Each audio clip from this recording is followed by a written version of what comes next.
the media, and our fellow colleagues in Parliament who have joined us for today's proceedings. I want to greet you this morning and indicate to you, members, that today is the last day of the week. Next week, Monday and Tuesday, we have a date with General Masemola. Monday next week will be the only Monday that we will be using until we conclude our proceedings. And I want to also plead with members to say that if there is any matter that we may want to raise regarding the manner we conduct our business, let's use next week, Wednesday, because we will have a break. Let's use that day to have a meeting and deal with any issue that we may want to deal with. Is that agreed, honorable members? And we use the time we have today to interact with General Masemola.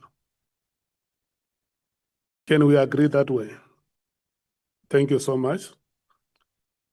There are honorable members who have indicated to me that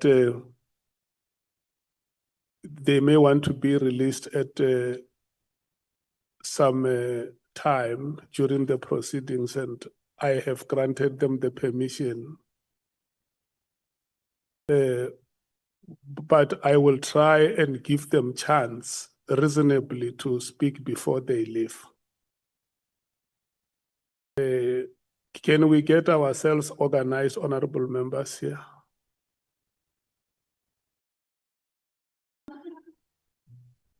No, Honorable Skosana, those chairs are movable. You can get one between between Honorable Mwango and Honorable Nomba. Yes. Yeah.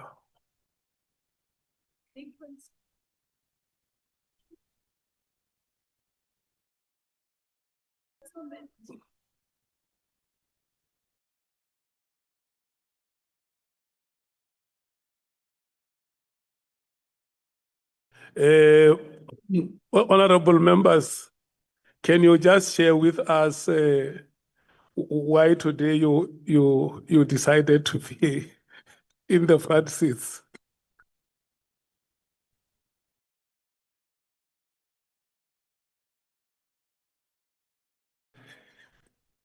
Okay. You are welcome to the front line. Thank you so much. Senior Counsel, can we proceed? Good morning. I want to check if you are ready for us to proceed. Yes, we are, and we obviously in your hands. Yeah. Now. General? Thank you. Okay, thank you. Thanks. Good morning, Honorable Chair and members. Thank you. Yeah.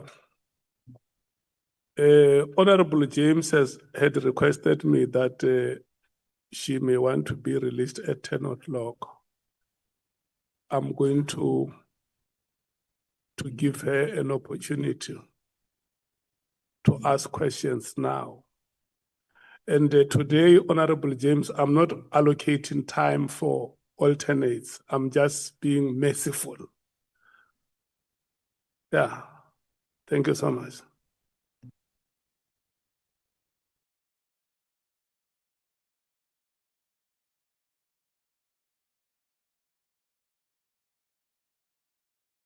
When I'm saying I'm not allocating time, I mean, I'm not saying that your time is 10 minutes, but surely it is below that.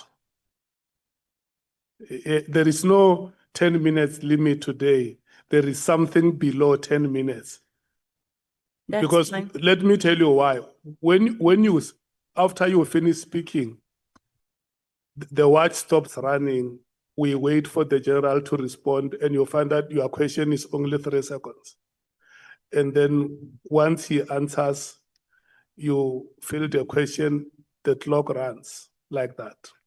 So when he responds, he is not eating on your time. Your clock would have stopped at the time he starts responding. Yes. Thank you, Chair. So can we use this time profitably? Thank you so much.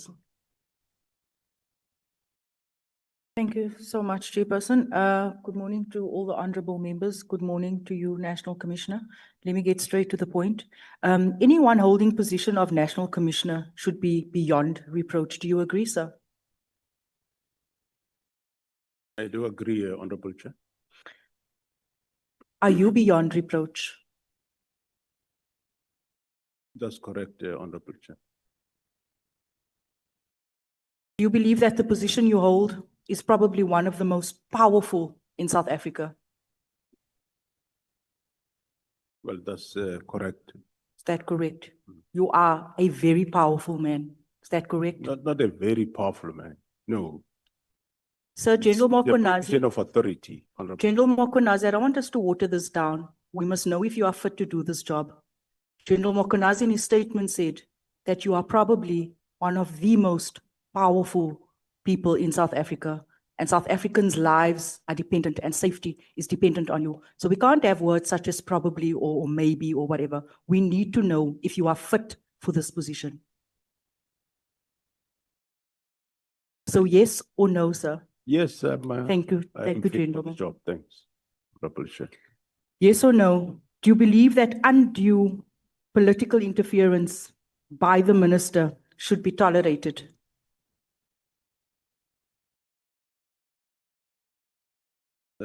Just repeat the question, Honorable. Do you believe that undue wrongdoings by the by the minister should be tolerated? No, Honorable Chair, it shouldn't be tolerated. Do you believe that pushback towards an instruction from a minister could cost you your job?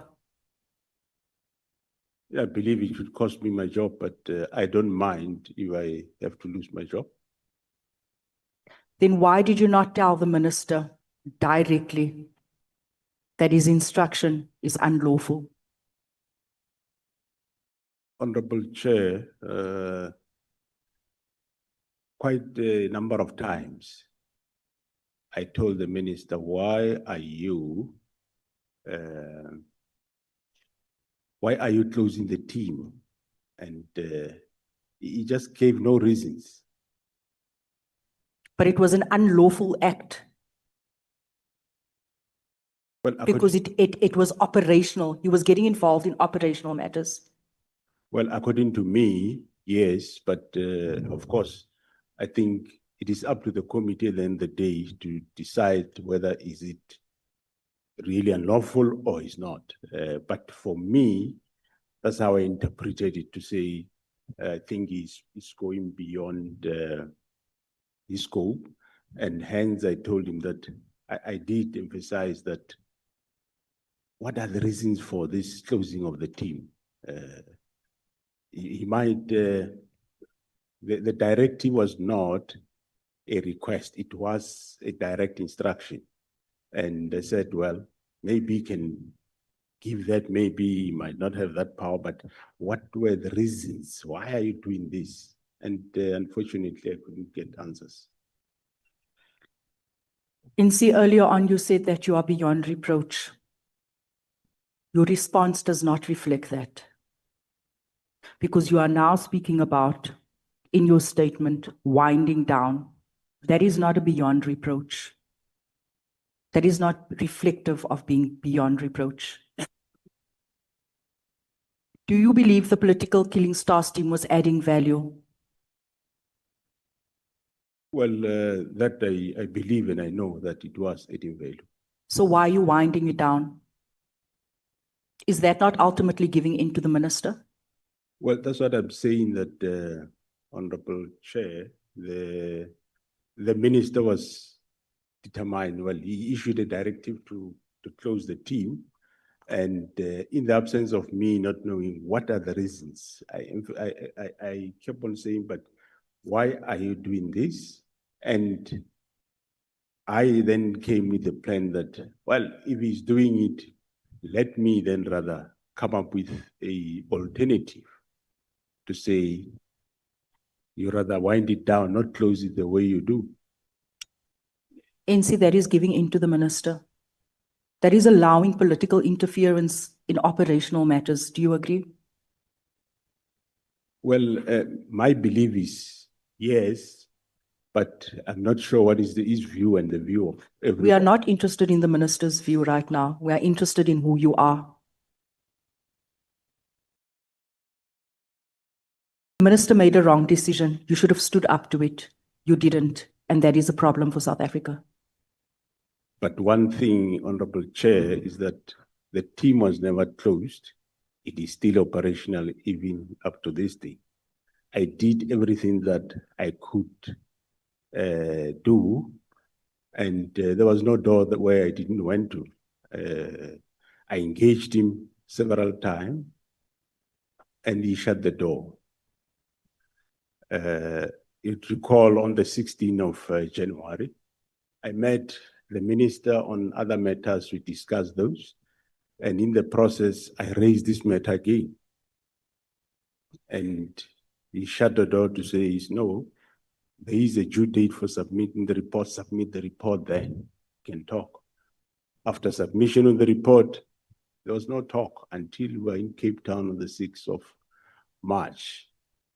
We discussed again there, again at that meeting, right at the beginning of the meeting, I said, Minister, tell these officers, why are you shutting down the team?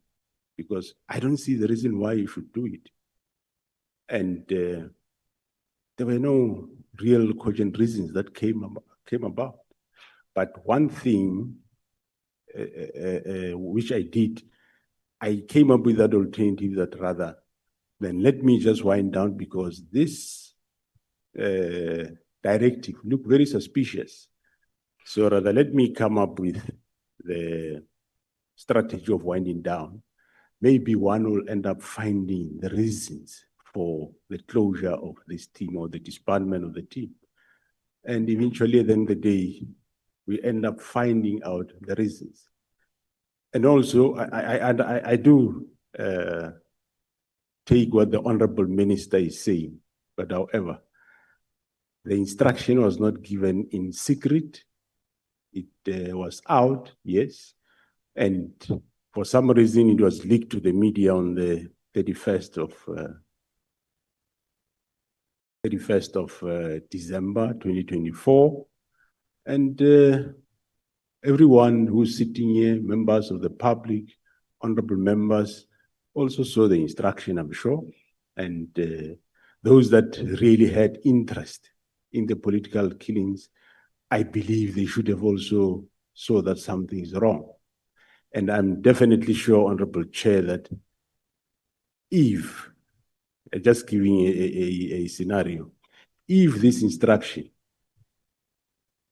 was about the disbandment of a task team that was investigating farm matters, I can guarantee you, before the 3rd of January, all association and organization around agriculture, they should have rise up to this matter, because they would have seen it in public. They should have done something.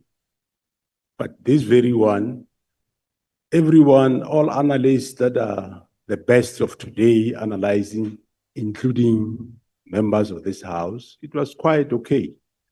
I did the best I could alone, and I tried my best. But if I have to be blamed today, well, I accept, but I did my best. And as we speak today, the political killing task team is still existing, is still working. Never mind, yes, I might have done it differently. Anyone will have an opinion how best you could have handled it.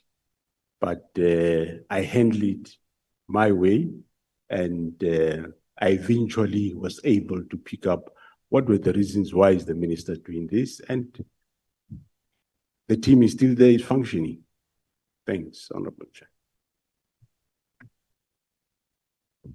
Do you believe that it was the minister's intention to close the political killings task team?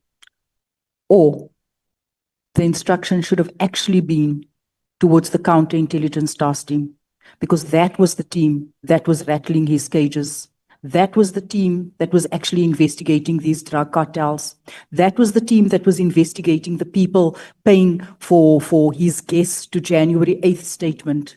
Do you believe that there was confusion because it was the 10 members from the political killings task team that was deployed to counter? Do you believe that the minister shot himself in his own foot because he didn't actually understand? Thanks, Honorable Chairperson. Yes, today, as we are sitting here, indeed, I agree with you, Honorable Member. The intention was for closing whoever will be dealing with the counterintelligence operation in Gauteng. But remember, myself and you that time, we were all not aware what the main intention here is. It is only after the confiscation of Mr. Matlala's phone in May and later in June when, because it was, I think, 14 May, Mr. Matlala was arrested. The team took quite some time to analyze what is on the phone. Only later, now we have the advantage on a hindsight to know actually what was happening. But that time, we didn't know. Okay. I just had suspicion something is cooking here, but I didn't know what it is. And today it shows that your suspicions were correct. It shows that the minister wanted to put a stop. The minister, the ANC minister, wanted to put a stop to investigations pertaining to a drug cartel that has captured our country. Is that correct? No, Honorable Chair, it's not Sir. the Minister of the ANC, it's the Minister of Police in the Republic of South Africa. Deployed by the ANC. Well, that, yes. We need to identify where these people come from. We need to identify where it comes from, where the rot comes from. We can't be pussyfooting. Our children are dying. Yesterday, a 4-year-old child died in Mitchell's Plain. Monday, a boy was kicking his grandmother's head around because of drugs. Tuesday, a boy was chopping his mother with a shovel because of drugs. We need to understand who are the enablers that's doing this. We're not here to play games. These people are ANC aligned. It's been going on for 2 years. You and I know each other for over 10 years. We're here to rot them out, and we must name them. So don't come here, ANC. I have great respect for you and speak about winding down and say that you are beyond reproach. You did not protect South Africans. You exposed us to drug cartels. The minister told you, closed his door to you. We should be closing the door to the minister. Honorable Member, the chairperson has exercised his mercy for you to ask questions. And I know this is a chamber where we usually debate, but let's not debate the issue. Let's interact with the police commissioner. Apologies, Chair. I want to ask the counterintelligence operational team, how many cases do they have, NC? And what are the case types, mainly those case types? Because we want to determine here what the minister was actually trying to stop.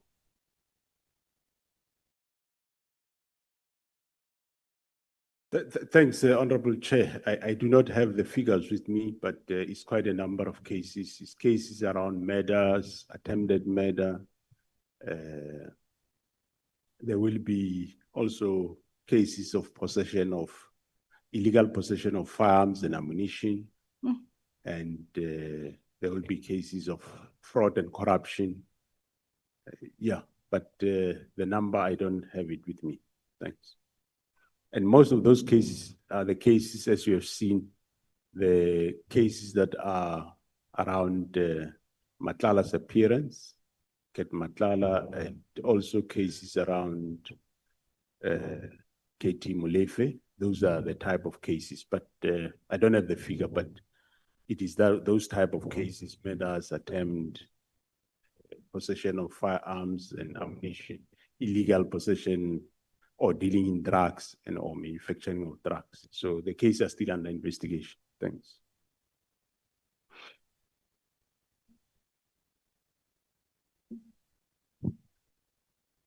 General, I want to touch on one final aspect regarding the works of SAPS.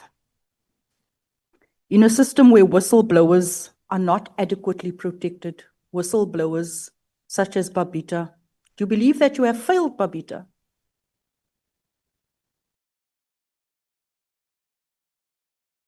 No, I don't believe I failed her. Were you aware of the fact that she was a whistleblower? Only after she was murdered, one became aware. How strong is your intelligence in this country? Well, the intelligence, they are doing their work, but of course, the intelligence would not know what a whistleblower is going to say, probably. They won't know that. Intelligence, are they not supposed to pick up on crime that is sort of brewing, the things that hasn't been brought to the front yet? Is that not the intention and the purpose of intelligence, is to garner information? It is And to gather information. Yes, it is to collect and gather intelligence, yes. So they did not know. No, obviously, I don't know the details of the intricacies of that case and the detail of the case. I don't know it. Since Babita's death, what have you put in place to ensure that you protect whistleblowers? Well, whistleblowers, I know that there is legislation that is on its way to Parliament now by Department of Justice around whistleblowers. And from our side, if there are whistleblowers within the organization or whoever, we do provide whatever assistance we can do. But currently, by and large, there is no real mechanism for protection of whistleblowers. And unfortunately, of course, whistleblowers, remember, it doesn't necessarily mean you must go out in public and say whatever you say, but it means you go to authorities, you inform them what you know and what is happening, because your safety is quite important. I think right now authorities has been compromised. Authorities, they are the criminals based on where we're sitting. So we cannot go to authorities. So how do we protect whistleblowers? If the minister himself, the head, is stopping drug cartels, and today you are saying that whistleblowers must go to SAPS. Does that make sense, General? Well, I think through your Honorable Chair, the Honorable and Honorable members, we should at least take pride that which they intended that it happened, it didn't happen. We're able to stop it, and we are investigating, and we arrested people. They are the people in court, and we even discovered more. The current Ket Matlala, we discovered 18 more cases that were there lying all over, and they are brought now. They are being investigated, and you'll be facing all those cases. So we have done something, and we are still doing something with a view to deal with the matter. And this is the team, the counterintelligence operation that the minister wanted to close down. Yeah. I want to ask you in closing, do you believe the minister must be arrested? No, I can't express an opinion on that. There is a case that is being investigated. I think you heard from General Mkhwanazi when he was here, that Honorable Chair, that there is a case that is being investigated, and one cannot comment on cases that are still under investigation. I think my final question, do you believe the people from the Cape Flats deserves an operation like the political killings task team, since the numbers on the Cape Flats triples that of the political killing stars team. And the political killing stars team has been made permanent. It has been ongoing since 2018. The killings on the Cape Flats has been ongoing for 3 decades. That is linked to the rest of the country, that cripples the economy of the country, because you have a concentrated section belonging to where you see mainly colored people that contribute 6% to this population, contributing the highest counts of murder and crimes to the national statistics. Do you not believe that that too, since it impacts South Africans and investment, do you not believe that this province deserves, the people are worthy of an operation that is focused on rooting out drugs? Thanks, Honorable Chair and members. Well, coming to matters of Cape Flats, the Honorable Member would be aware that we have been deploying this province since many years ago. As far as 1996-97, during those time of Pagat, we have been deploying this province and changing strategies. I do agree, currently, as we speak, there is over 200 police members that are in this province of Western Cape that are not belonging here. They come from other provinces to come and assist in this province. And also, we look at the strategies that we have been using, and everyone, I'm sure, knows that we arrested most of these top leaders of these very cartels. As we speak, Modak is inside, he has been sentenced, he's still facing more. There's quite a number of them that we have arrested. And also, I think at some point somewhere last year, we even commended how the media is being used and how the media is being used and also to the detriment of the public when we have the Stanfield and his wife arrested. We went to that court with the former minister myself. I don't know whether you picked it up through Honorable Chair that after that court appearance, there was never an article in the media about his arrest and his appearance in court. If ever there was, it was very just 2 lines. And we were asking ourselves why. So it shows how they have influence. But we've taken down some of the gang leaders in this province are behind jail. They are arrested. But we haven't stopped there. We are still going on. As we speak, we have changed strategies. We have developed a new plan, which was never there before. And we are now starting to implement that plan. Might not give all the details, but it is a plan that is specific, focused, unlike when we do stabilization and have one team doing investigation. This time we have specific teams doing different things while we are stabilizing the Western Cape.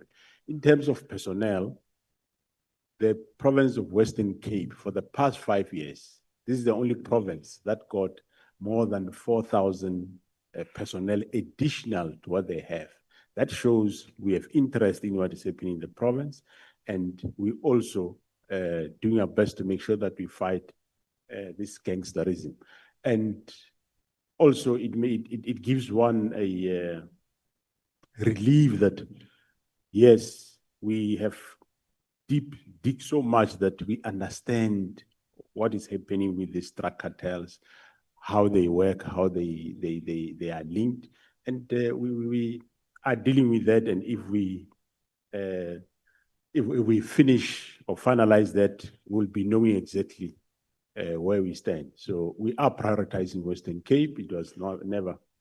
Some provinces don't even get more than 10 people at any given time, but this province was the one given more police members, and we went as far as going to the previously advantaged areas. You are Cape Town, you are Claremont, reducing police personnel there and send them to Cape Flats For example, the Makaza police station is made up of majority of police members that come from your likes of Kems Bay and Claremont and so on. So we did rectify to make sure that we don't ignore the Cape Flats, and that's what we are doing. Thank you. Thank you so much, General. I think in closing, let me help you. You say that you are trying to find out how they work. They work via the cartels linked to the minister. You've done much over the years, done much. The crime stats remains the same. There's no impact and there's no intelligence. We need to relook at the plan that we have for the Cape Flats and this country. I thank you. Thank you, Chair. Thank you so much, Honorable James. Honorable members, can I check the alternates? The alternates, those who want to speak, may you please raise your hands, the alternates, so that I can note you. I see Honorable Shikelen, Honorable Leanne Matthews, Honorable Nomvalo. Is your alternate speaking? Okay. Honorable Sokanyile, do you want to speak? Yes, that's why I want to check so that I note all of you, you speak and we know we're done. And I must make it very clear. I see Honorable Vessels is not here. And we have not received his apology. And he also has not indicated with me as the chair that he will be arriving late or he will not be here. So I have said that you are speaking on my mercy. So at the time this mercy is being granted and you are not here, you forfeit. It's not a right that can be claimed. Okay, we are going to proceed like that. Honorable Sokanyile. Thank you, Honorable Chairperson. Good morning to you. Good morning. Maybe just before you start, Honorable James, at any time that you may want to be released, you are released. Thank you. Continue, Honorable Sokanyile. Thank you. Good morning to the honorable members. Good morning, General. Morning, Honorable Member. Yeah, I wanted to hear greeting. Then also to the administration. General, let me start with what you raised yesterday about the Board of Commissioners, whereby you indicated that the South African Police Service Act makes a provision for the establishment of a Board of Commissioners, which is composed of yourself as a National Commissioner, together with the 9 provincial commissioners. Then you also said that during meetings, you acknowledge that there is a practice of including the senior officials in BOC meetings, and yet the Act doesn't provide this. Even General Mkhwanazi, when he was here, he talked about the inclusion of the senior police officials not having the provincial commissioners and ourselves in a meeting, but you also included the senior officials in your meetings. Then General Mkhwanazi raised reservation on the attendance of the senior police officials. Can you reflect on this, as you are saying that because you are the person responsible to chair that BOC, and yet you include this difference that General Mkhwanazi had and yourself having to include the senior officials. Can you talk about that? You saw it correctly. Can you express your views as well as the reservations that General Mkhwanazi had on that?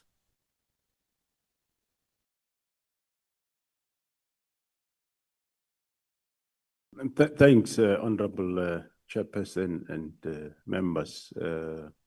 Yes, the board is established in terms of the Police Act to constitute exactly, as you said, the National Commissioner and the 9 provincial commissioners.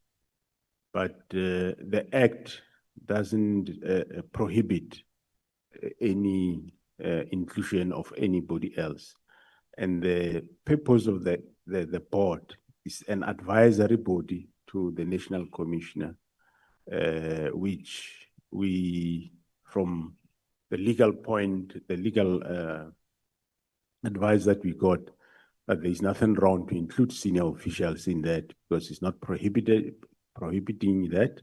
And it is an advisory body to the National Commissioner in terms of various matters of coordination of in provinces. So we saw no issue or no problem because the provincial commissioners will still be included. So their views will still be taken because it's not to say their views is going to become law or is law. They are just advising the National Commission. Instead of creating maybe 2 bodies, go and meet with the board and then go and meet with the other senior officials at another angle to hear their views. We saw it just as fit to have both in one meeting, and they exchange their views, give advices, and you get it from one meeting. And we saw more advantages in enriching one another in the development of the SAPS going forward, other than limiting it to the only 10, which if after a year or 3 years you want to go back to the memory lane, I'm sure you might not find a single one of the 10 who was there. So we saw it fit that in order for the institutional memory of the organization and development and skilling of future leaders in the organization, it is best not to lock them out, but rather include them so that you have one comprehensive management team that is moving forward in a synchronized manner. Honorable member will also recall that I did mention that practically if you have the 10 in any given time in a meeting, you will always have this risk that they have got various periods by when they will be leaving, and also one has to take the interest of the organization into consideration and at heart. Not that they don't, but the fact of the matter is they're human beings. As I said, some of them might be left with a month, some might be left with 3 months, and here you say that body must advise the National Commissioner on decisions that will go beyond their stay in the organization, whether Those advices will be for the better of the organization or not. It's questionable, can go both ways. But basically, we saw no infringement on the part of the act to include them. We saw it as it is good for the organization to have them. Thank you. Okay. Has any of the 9 provincial commissioners raised his or her dissatisfaction in the inclusion of the senior managers to the BOC? Because General Mkhwanazi raised it here in the ad hoc committee to say that he was not happy about that, because it means that it is not catered for by the act, but we're doing it. And did he in particular raise that with you, or any other 9 provincial commissioners raise that with you? Thanks, Honorable Chair and members. Yes, I think in one of the meetings, I couldn't remember when he did raise it, maybe 1 or 2 years they did raise it. And it was discussed, and we obtained legal opinion, and we found it not to be a problem of including them. Okay. You may not know why he wouldn't want other senior to be there. As you are saying that he did raise it, maybe looking at things, because it is good as you are narrating it, but why specifically wouldn't want other senior below him, want them to be there? You wouldn't know. Honorable Chair, we didn't know. Okay. Thank No, you. it's fine. Thanks. Then going to the 31st directive, because you said you regard that correspondence as the 31st directive, whereby you were on leave on the 30th. Then there was a correspondence that was written by the minister, a directive in particular that I'm going to talk about it now, is the halting or filling of post in the intelligence division. On point 36, that is page 19 of your statement, regarding that directive, you were on leave, but there was a directive that was directed to you. Did you receive that directive? Yes, Honorable Chair, I did receive the directive. It was sent to me through a WhatsApp by one of the officials. By one of the officials. So it was straight to, even if you were on leave, it was given straight to you. You didn't have an acting person in opposition. Meanwhile, you were on leave? There was somebody acting in while I was on leave. But the correct procedure, of course, yes, is to send to the Office of the National Commission. And that office is the one that will send to the acting National Commission. So it means that the acting National Commission, I understand it was Musikidi or Musikidi, something like that. Musikidi. Am I correct? That is correct, Honorable Chair. He didn't see that one. He was not given. As the acting person, you know, I'm talking on a layman point of view. I've never been to SAPS. You are in the acting position. The National Commissioner is on leave. then the directive is given straight to you whilst you are on leave and not given to the person who's acting, then that person liaises with you. I'm just checking.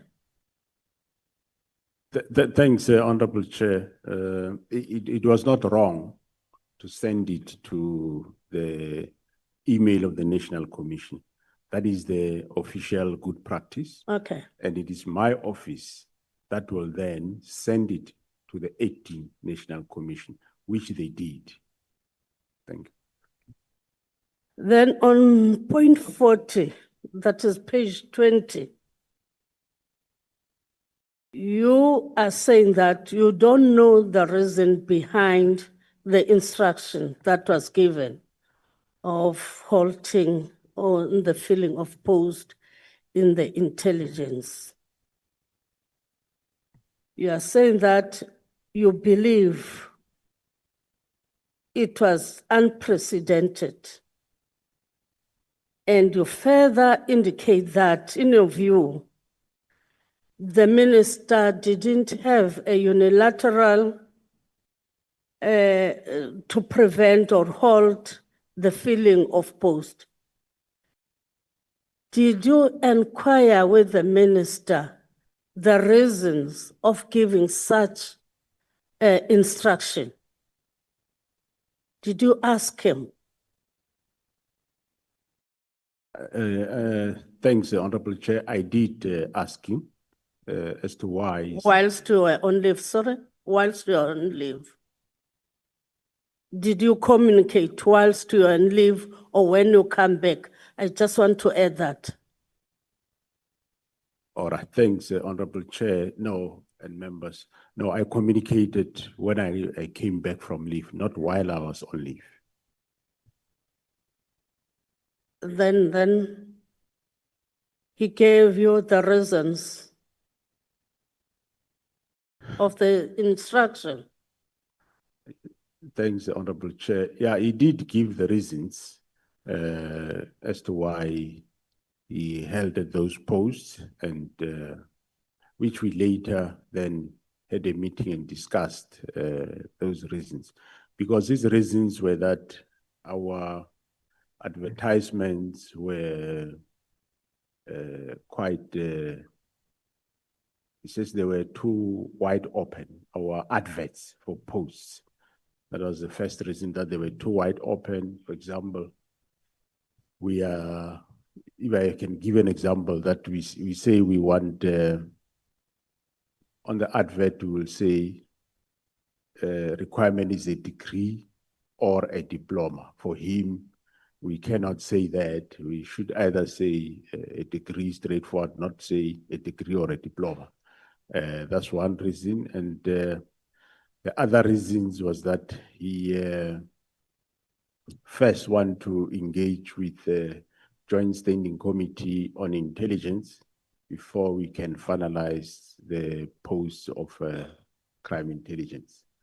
But then I did give him a response in terms of those matters, that there's nothing wrong with the advert. That's how we put it.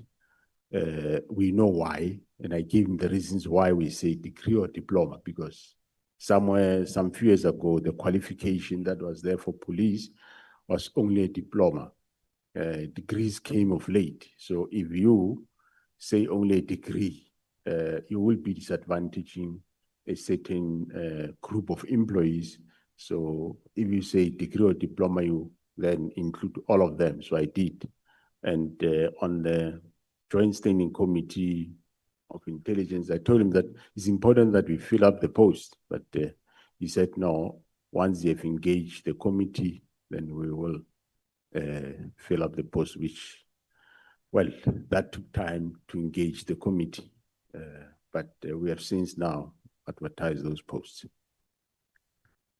Thank you. Then going further to disciplinary cases, on point 63, page 31, a disciplinary case against senior management, including Major General Khan, do you mind sharing with this ad hoc committee the details of the disciplinary case against Major General Khan and what were the outcomes of that disciplinary process?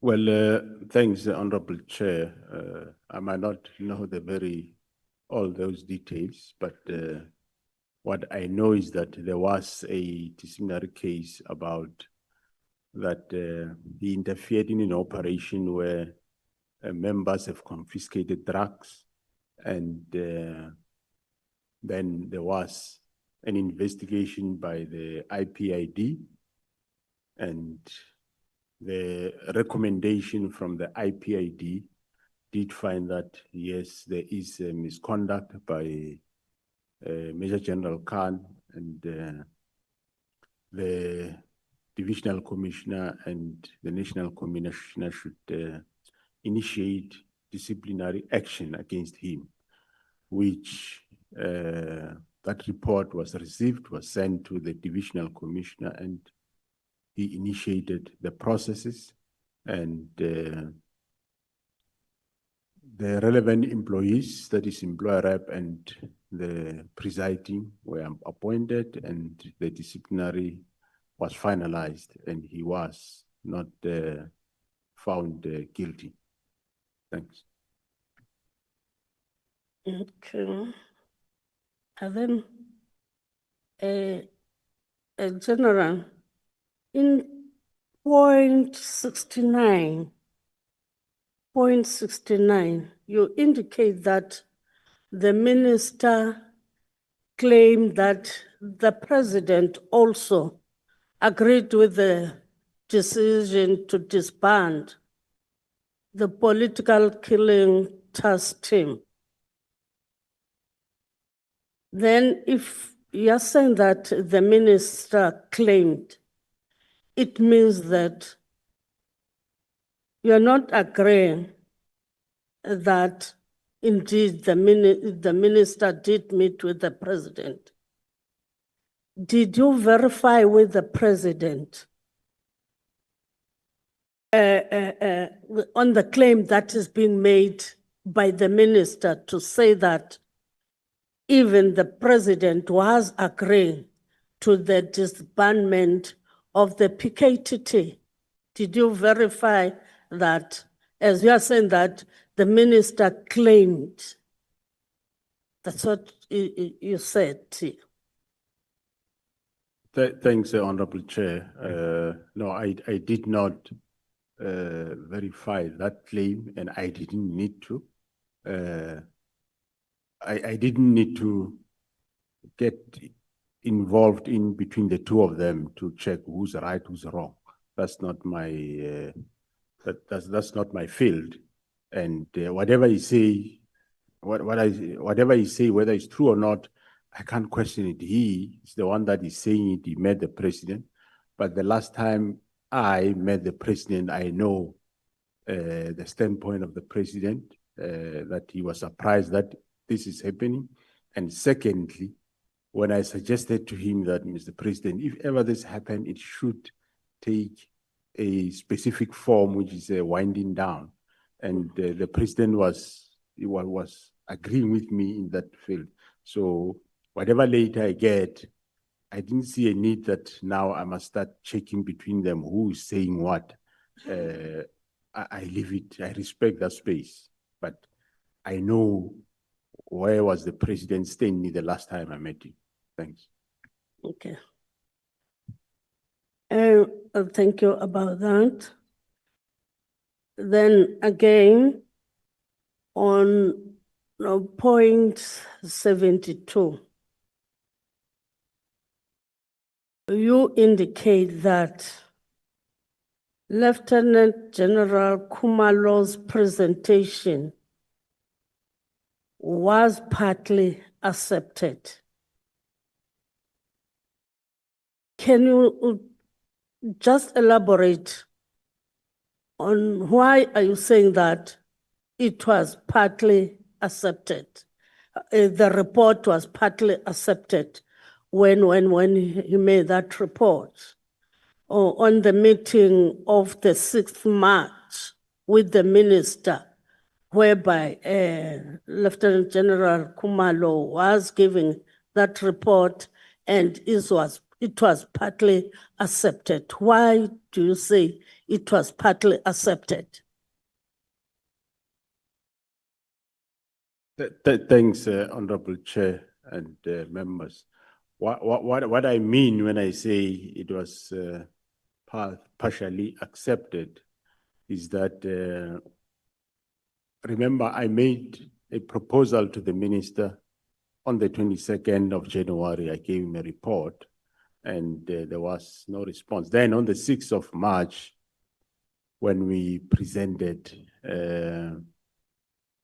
this idea that, well, if ever you decide to disband the team, rather let it be wind down. So there was contestation on a lot of matters there in that meeting. And even though he didn't expressly say, I agree, but he says no, well, after this presentation, certain matters were agreed to, or were not objected. They were not outrightly objected, but there were those that were objected. For example, the taking of dockers to province was objected, and the issue that the task team go long beyond that was also objected to say, no, it must, this last spend must come to an end this very year of 2025.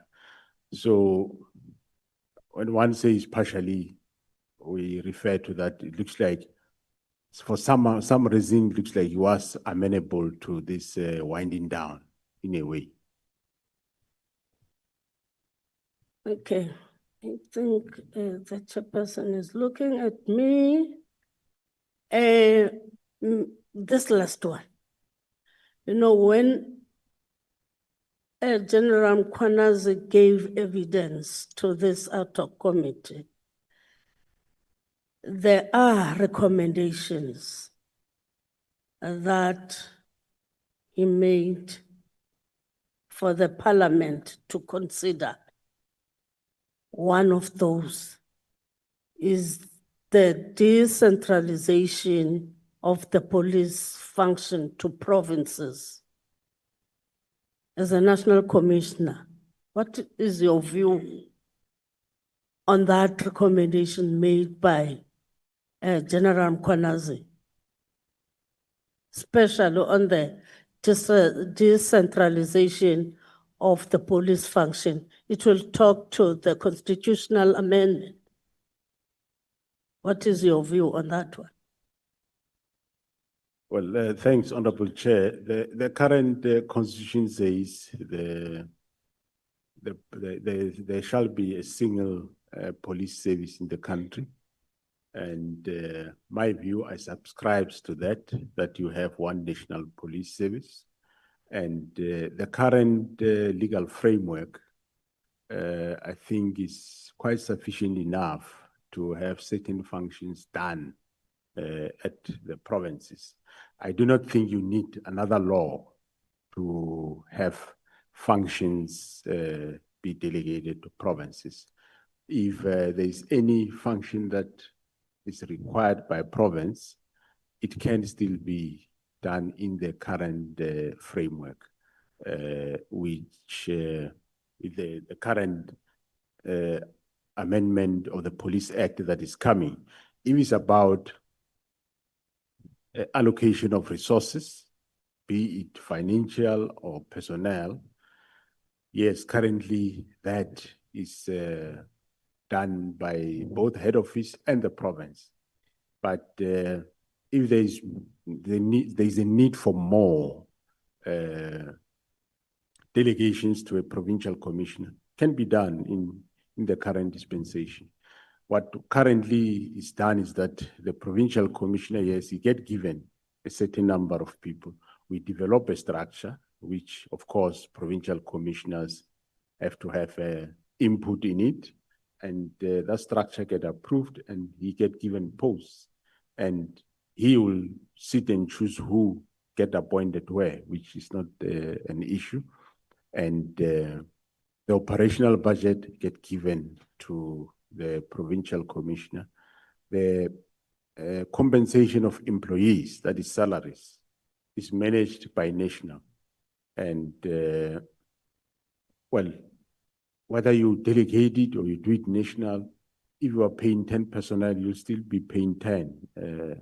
But I think that if there is a need, that can still be done. It can be, it does not need, might not need a law to do. It might just need the National Commissioner and the Treasury look at mechanism and delegate the whole budget of a specific province to the from national to a specific province. I don't think it needs any further delegation, but you need to have one single police service, one common norms, rules, and standards across nationally.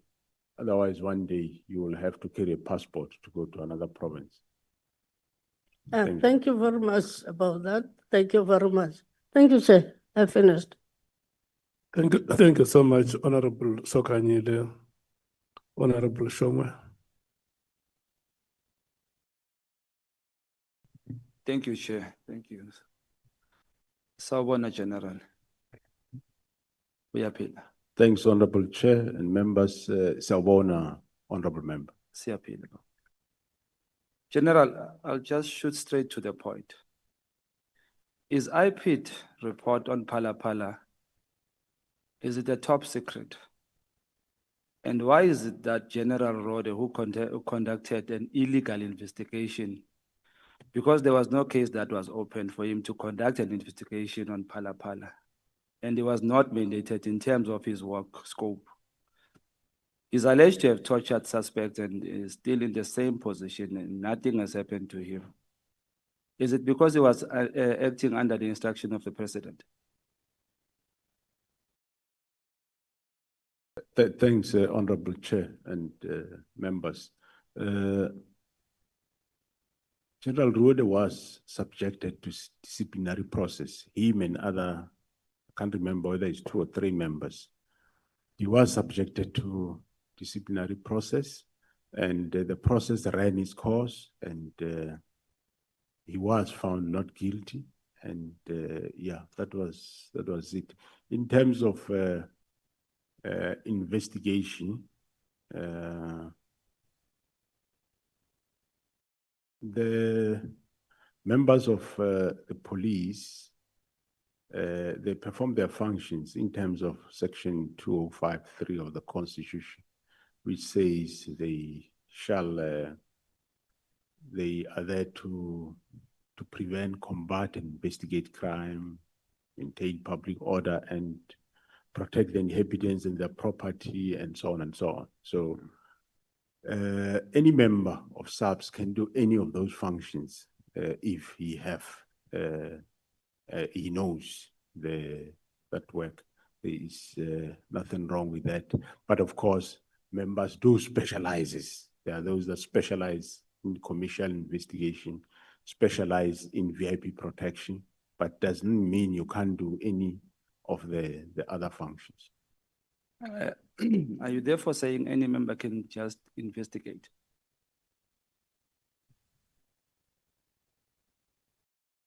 Come again, Honorable Member. Are you therefore saying any member can just do an investigation, can be a detective or do an investigation at any time? Well, my question is, was he mandated to investigate Phala? Thanks, Honorable Chair. No, the investigation was done by detectives. The investigation at Phala was done by detectives from, I think, Bela, if I'm not mistaken. And in as far as preliminary investigation, yes, the commander can and is expected to do preliminary investigation or whatever happens. Let's say a member loses a firearm here in Parliament. The commander is not going to sit back and phone Cape Town Central detectives and say there is a firearm lost here. No, it's expected that commander to do preliminary investigation, find out what happened. Is it indeed this firearm lost wherever? Because quite often things are not the way they are. So it's expected to do prelim investigations, and thereafter the detectives or the assigned component will come and take over and do whatever they expected to do. Is the Pala a top secret thing? That question you didn't a top secret. The IPIT report. Well, I wouldn't know. I received a report which, based on that, we charged General Rode on. I'm sure IPIT can answer that question better. So IPIT doesn't report it. Honorable Shongwe, before you, Not at all. General, the statement that you deposed with us, does it have the part that you are dealing with now, the two of you? It doesn't have Honorable Chair. Are you comfortable to respond to questions that are not on your statement? I am not comfortable because I might not have other facts to the matter at hand. Okay.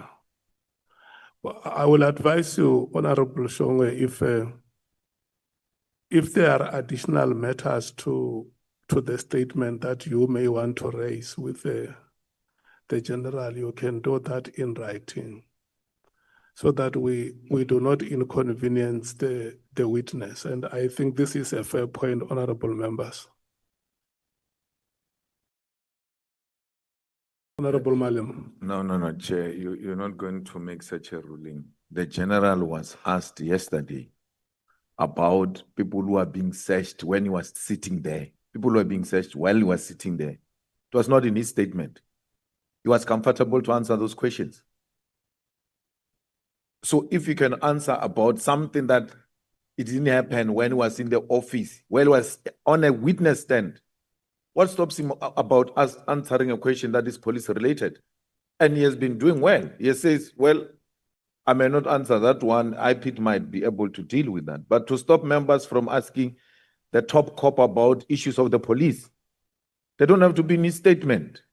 He answered yesterday comfortably about a matter that was taking place at that time while he was here. So it's unfair to rule a member out of order and say he must write a question, which is a well-known issue in the country. It's unfair.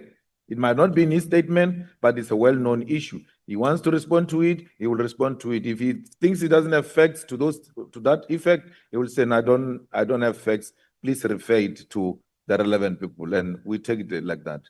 Not that we must write questions when he was comfortable answering questions about a prevailing matter while he was sitting here. Thanks. Honorable Nombalo.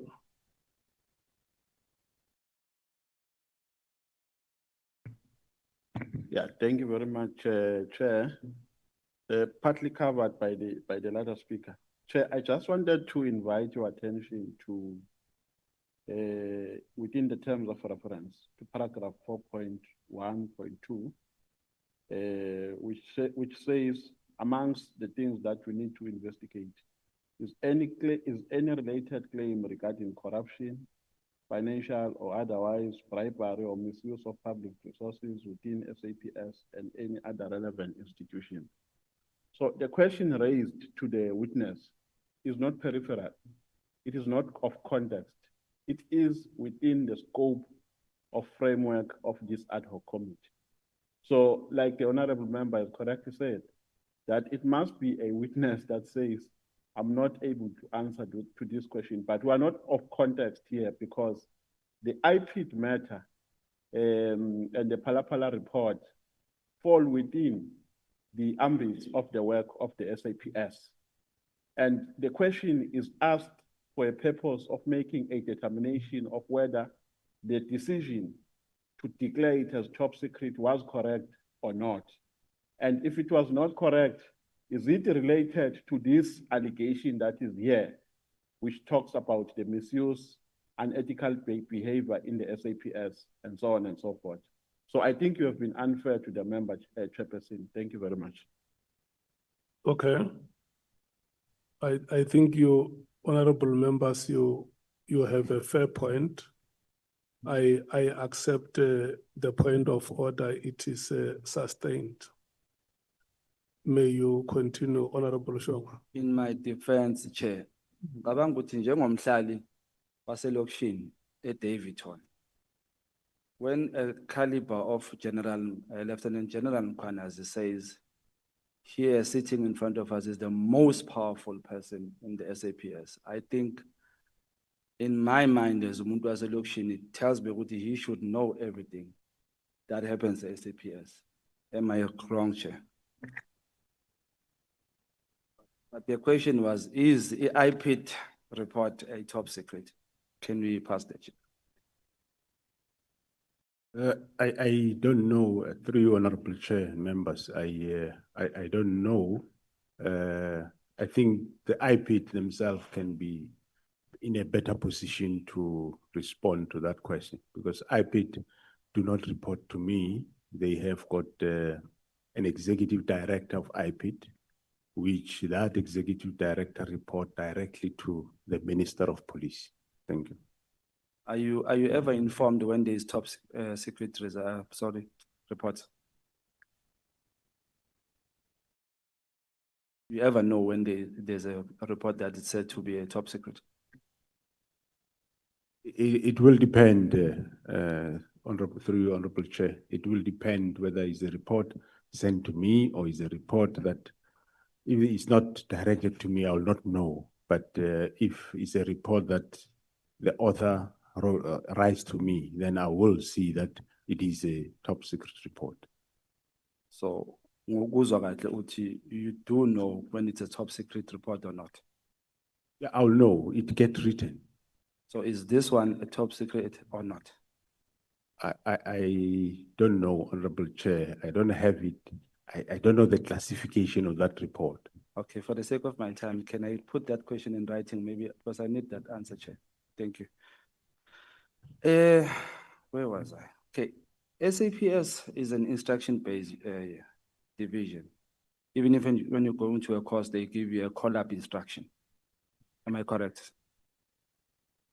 That's correct, Honorable Chair. So how much of a problem is illegal and unlawful instruction from a political office bearers? You were recently illegally instructed to disband the PKTT by the currently suspended minister who should have been fired, which is a violation of Section 207 of the Constitution. Would you say another big problem in SAPS is the fighting of, would you say another big problem in SAPS and the fighting of crime is criminal network capturing political office bearers, and those office bearers do the bidding for criminals like we see in the drug trafficking, illegal mining, and political killings?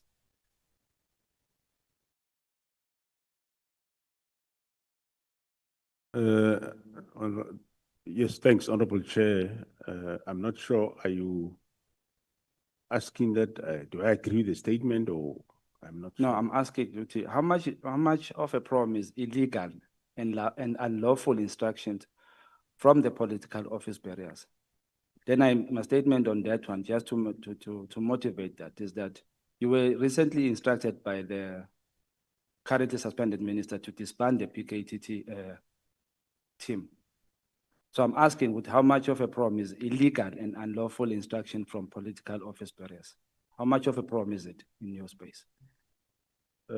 Yeah, thanks, Honorable Chair and members. I wouldn't say it's a big problem, because some of the instructions or views, the ministers will ask about whether can we do something like this, and we'll advise him that no, we don't do it this way, we do it this way. So that's how it goes. And yeah, even with the previous ministers, there was no insistence. I think this is a typical one that one I've seen. Some in the past, yes, one might say something and he will be advised to say, no, we don't do it this way, we do it this way, and there were never problems. Thank you. While I appreciate the delay tactics you played in delaying Minister Mkhunu from disbanding the PKTT, but I want to know, was this instruction illegal from Minister Mkhunu? And if it was legal, at what stage did you know what it's an illegal instruction from him? And did you inform him that this is an illegal instruction? And just to finalize that, what happens to such instructions that are deemed to be illegal? What should happen to that person who gives such an instruction? Well, as to what happens, I think is a question that one will not have an answer to it. But my view, yes, I view it as an encroachment. It's an area that was never explored before in this regard. I don't think there was ever I don't know, but a national commissioner that ever got an instruction of this nature in writing. So, as I said, Honorable Chair, I viewed it with suspicion, especially the way it came about. Hence, I didn't want to implement it immediately. And, but eventually, we end up finding that, no, indeed, after we find out what was the motive behind, that's when we can concretely say, no, but this was illegal. At the beginning, as I said, today we're sitting here knowing what we know now. Yes, one can 100% say this was an illegal instruction. But that time, without the background as to why are they doing this, they knew what they were doing. And we didn't know. Only after 13 May did we then know that actually the arrangements to disband the task team started immediately after the search of Mr. Matlala's premises and the arrest of Mr. Molefe. The plans to start the process of disbanding started from there moving forward. That's what the chart shows, and that's what my other officers that have got these reports on their toes, they will come and tell you. Then it became very clear that this was illegal. Right from the beginning, yes, I viewed it as illegal encroachment, but not so sure, and also not sure why is he doing this. Hence, I asked him, but why you do this? And the man could not give me reasons. Okay. Have you reported such a matter to the president? Through you, Honorable Chair, I reported everywhere. I reported to the President, General Mkhwanazi, reported to Police Portfolio Committee. I kept on asking the minister every time. The 6th, I asked him, why are you doing this? I mean, the 16th of January, I asked him, why are you doing this? Shouldn't you have given us time that we brief you? What is PKTT? What are they doing before you disband it? And there was no room to accommodate that. 6 March, 27 March, still same. So where else should one go? There is no other door. Which door to go? I can't take him to court. I can't take him to United Nations. On a hindsight, or if, as I said to the previous member of parliament, that everybody in South Africa, all the analysts that are here today, members of this August House, we were all there. And luckily, this specific instruction was out in the media. In as much as it was directed to me, yes, but everybody had the opportunity to have seen it, luckily. And none of anybody have ever saw something wrong with it. That's why I said I'm just making a hypothetical example that should it have been this instruction issued, the task team was investigating political, farm matters. Do you think the situation would have been the same? I'm sure surely me and you know they wouldn't have. Those quarters of the society, they should have risen up. But this one, different. So we end up now, yes, fighting this, trying our best. So one tried his best under circumstances. Thank you. Thank you. So I didn't get the clear answer of after you have reported where else you've said you have reported. Did you report to the president? Did you speak to the president about this illegal instruction? Thanks, Honorable Chair. Yes, on the 1st of February 2025, I did meet the president on the matter. I reported to him that I received this instruction, and I will remind him about the team, and he knows the team because the team did brief him 17 March in Durban. So that this team has been disbanded, and I don't know why, and it's been disbanded urgently, and he was taken aback also why it is this happening, and that's why I said, well, it's not. I don't want to cause conflict between the two of them, but I said this is not a request or a view; it's an instruction that I must do it, and I did try to knock for. If there is, can we engage on further on this matter? And the minister said no. Of course, I should submit the report, which I submitted, that report that he required. So, and he said he'll discuss with the minister. But of course, I said to him, my proposal, if this thing goes ahead, which I don't know why it must happen, it should take the form of slowly winding it down so that work cannot be disrupted. And the president says, yeah, well, I think if it happens, that's what he will support. So at the time you were speaking to the president, at that time, were you then knowing what this is an illegal instruction, or you're just still not sure whether it's illegal or it's still encroachment? Well, it was not really sure, but believing that this looks like encroachment or illegal, but not one can't say, yeah, 100% it was illegal. So the only answer I got from the president is no, ngizokhuluma naye. That's it. That's correct. The fish rots from the head, General. And if the country was to clean up the policing and bring back the confidence in fighting crime, I think we will need to zoom in the MPs, members of parliament, the executive and the judiciary.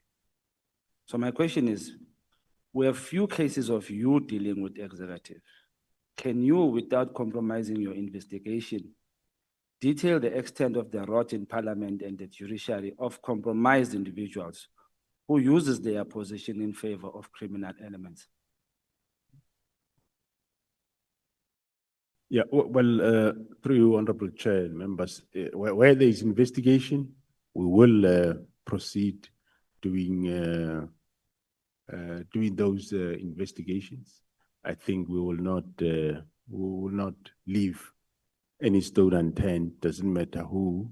We will do our work, whether it's within general public, parliament, judiciary. We will definitely do our work. Of course, some of these things, when they start, you might not really know exactly what it is all about. We have a I think there is one case which I learned about it later, which one of my officials, General Kumal, I'm sure will detail more about it. I think it refers more to the judiciary, whether the case at the end of the day was really a matter that people are involved, that they are investigating the case, so they will be able to talk more on such cases. In your general understanding, is Lieutenant General Sibia corrupt according to the evidence you have in front of you? Or the report given to you? Thanks, Honorable Chair.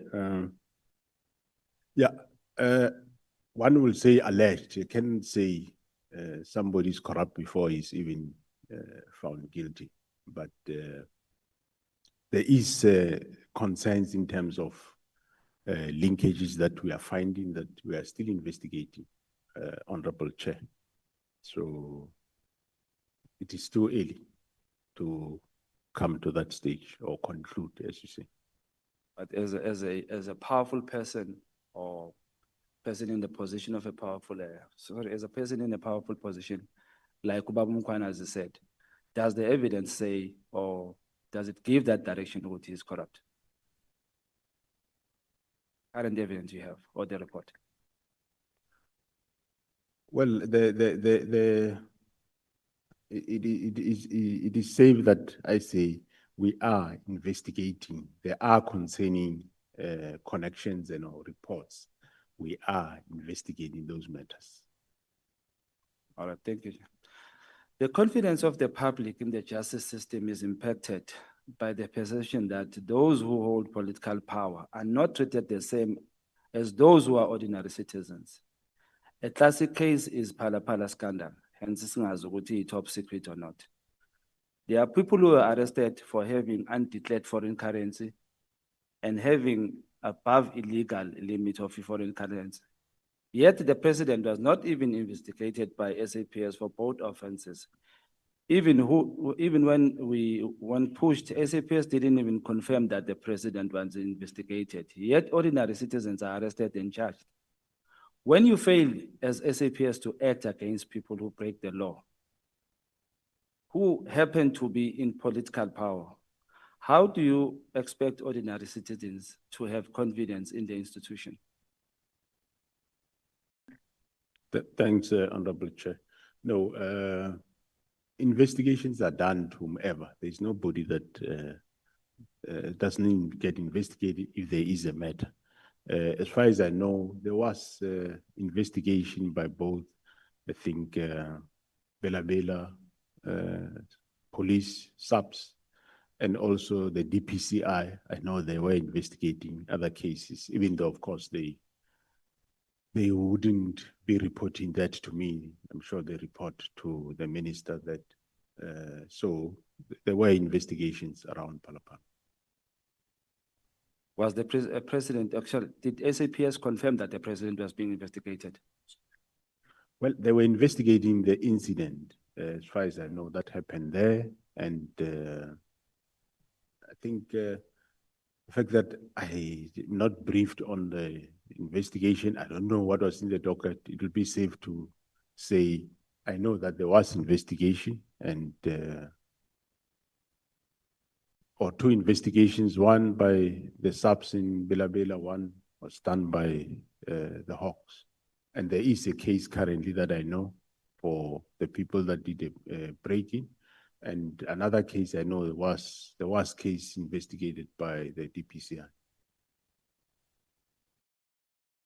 Right, all right, Chair. I just want to finish up the picture. One question, I think I still don't understand how to ask you this question. Remember that when this Phala issue happened, we as a country had interest. Maybe if I should ask you is this, how interested, what is your interest or how much of an interest do you have in the PKTT cases versus interest in the Phala case? I do have interest in any cases, my work that cases be investigated. But however, there is a difference. Cases that are investigated by general detectives of SAPS, yes, they will give me feedback. But cases that are investigated by the Hawks, they report to the minister, not to me. No, Chair, I think in Semshawa isikhathi sekubuya lo alternate la kimi. Ngiyabonga. Thank you so much. I want to thank you, honorable members who are alternates. You have been very consistent in terms of compliance with my instructions. Can we move to honorable? We are going to take Honorable Shikeleng and thereafter Honorable Matthews. We break for tea. And the two honorable members follow each other. Thank you so much. Thank you very much, Chairperson. Good morning, General. How are you? Three honorable chair and members, good morning, honorable member. I'm fine, thanks. It's not the first time that you appear in front of me for questioning. General, I'd like to make a statement. I think in my life I've called you 3 times, and the reasons for those calls were because the issues were of a serious nature. Yesterday, you told us that General Mkhwanazi had approached you various times within his career in the SAPS to discuss serious matters with you too. It doesn't appear as if he just called you generally to discuss frivolous matters or just ask you some silly things. Am I correct in that? That's correct, honorable chair. Thank you. So, General, as the leader of an elite SAPS task team, because you are the leader, at the end of the day, you're the head, you described this task team as performing excellently. How is it that you did not immediately intervene or instruct that the decision to disband the unit be placed on hold until your return to the office after you were informed about the letter on the 2nd of January? Thanks, through honorable chair.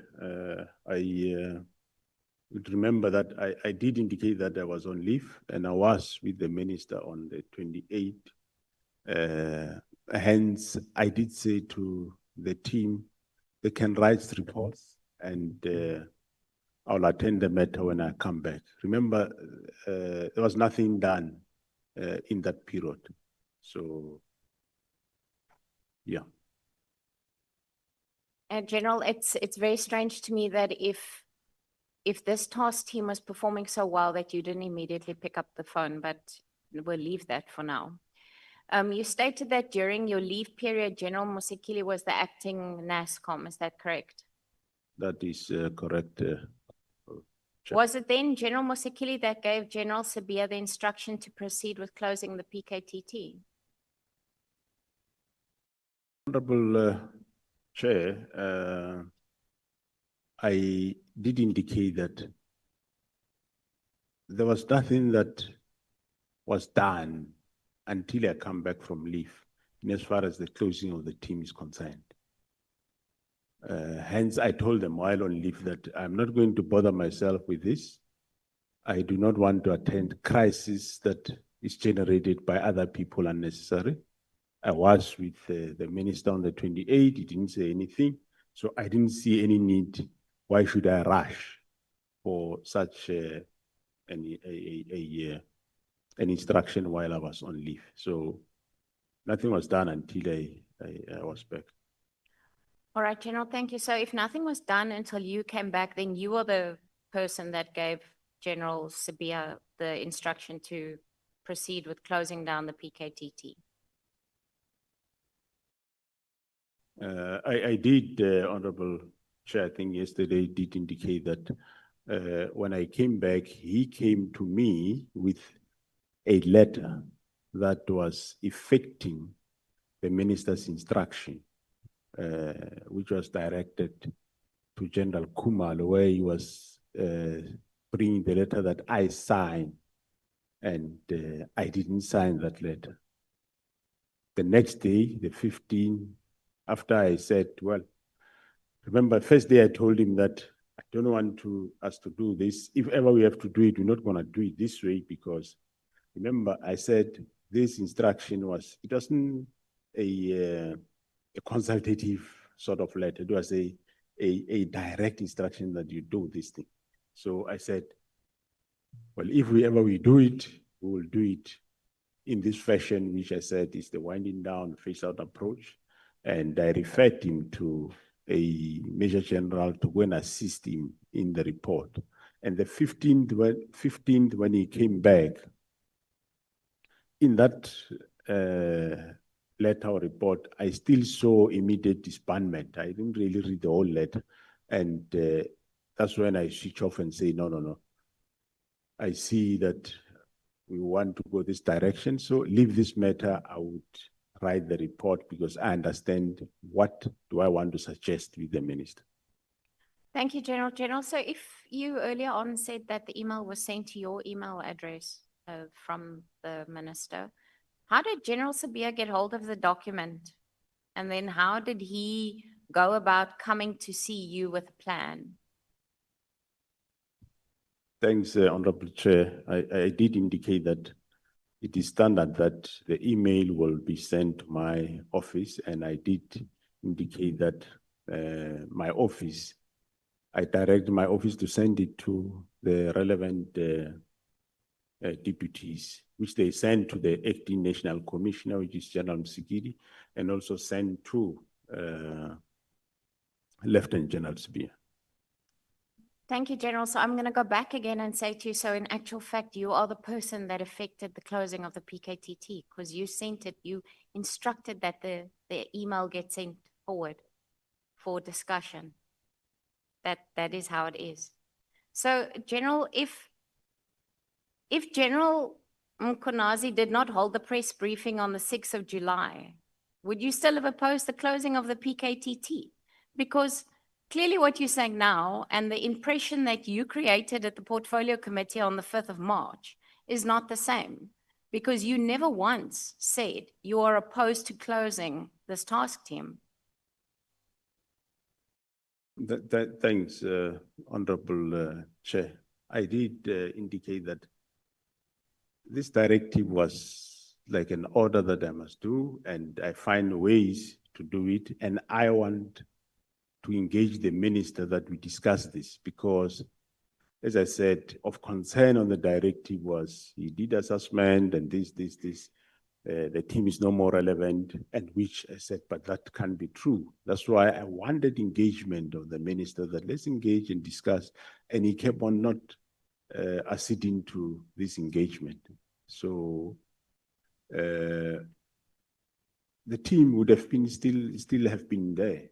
It wouldn't have gone anywhere. To still have been there.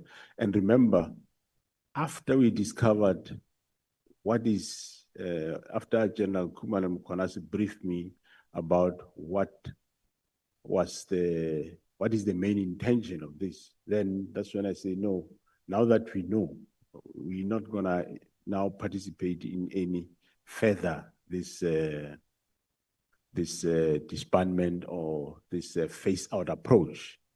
And I immediately also notified him that I want to meet you and see you on this matter.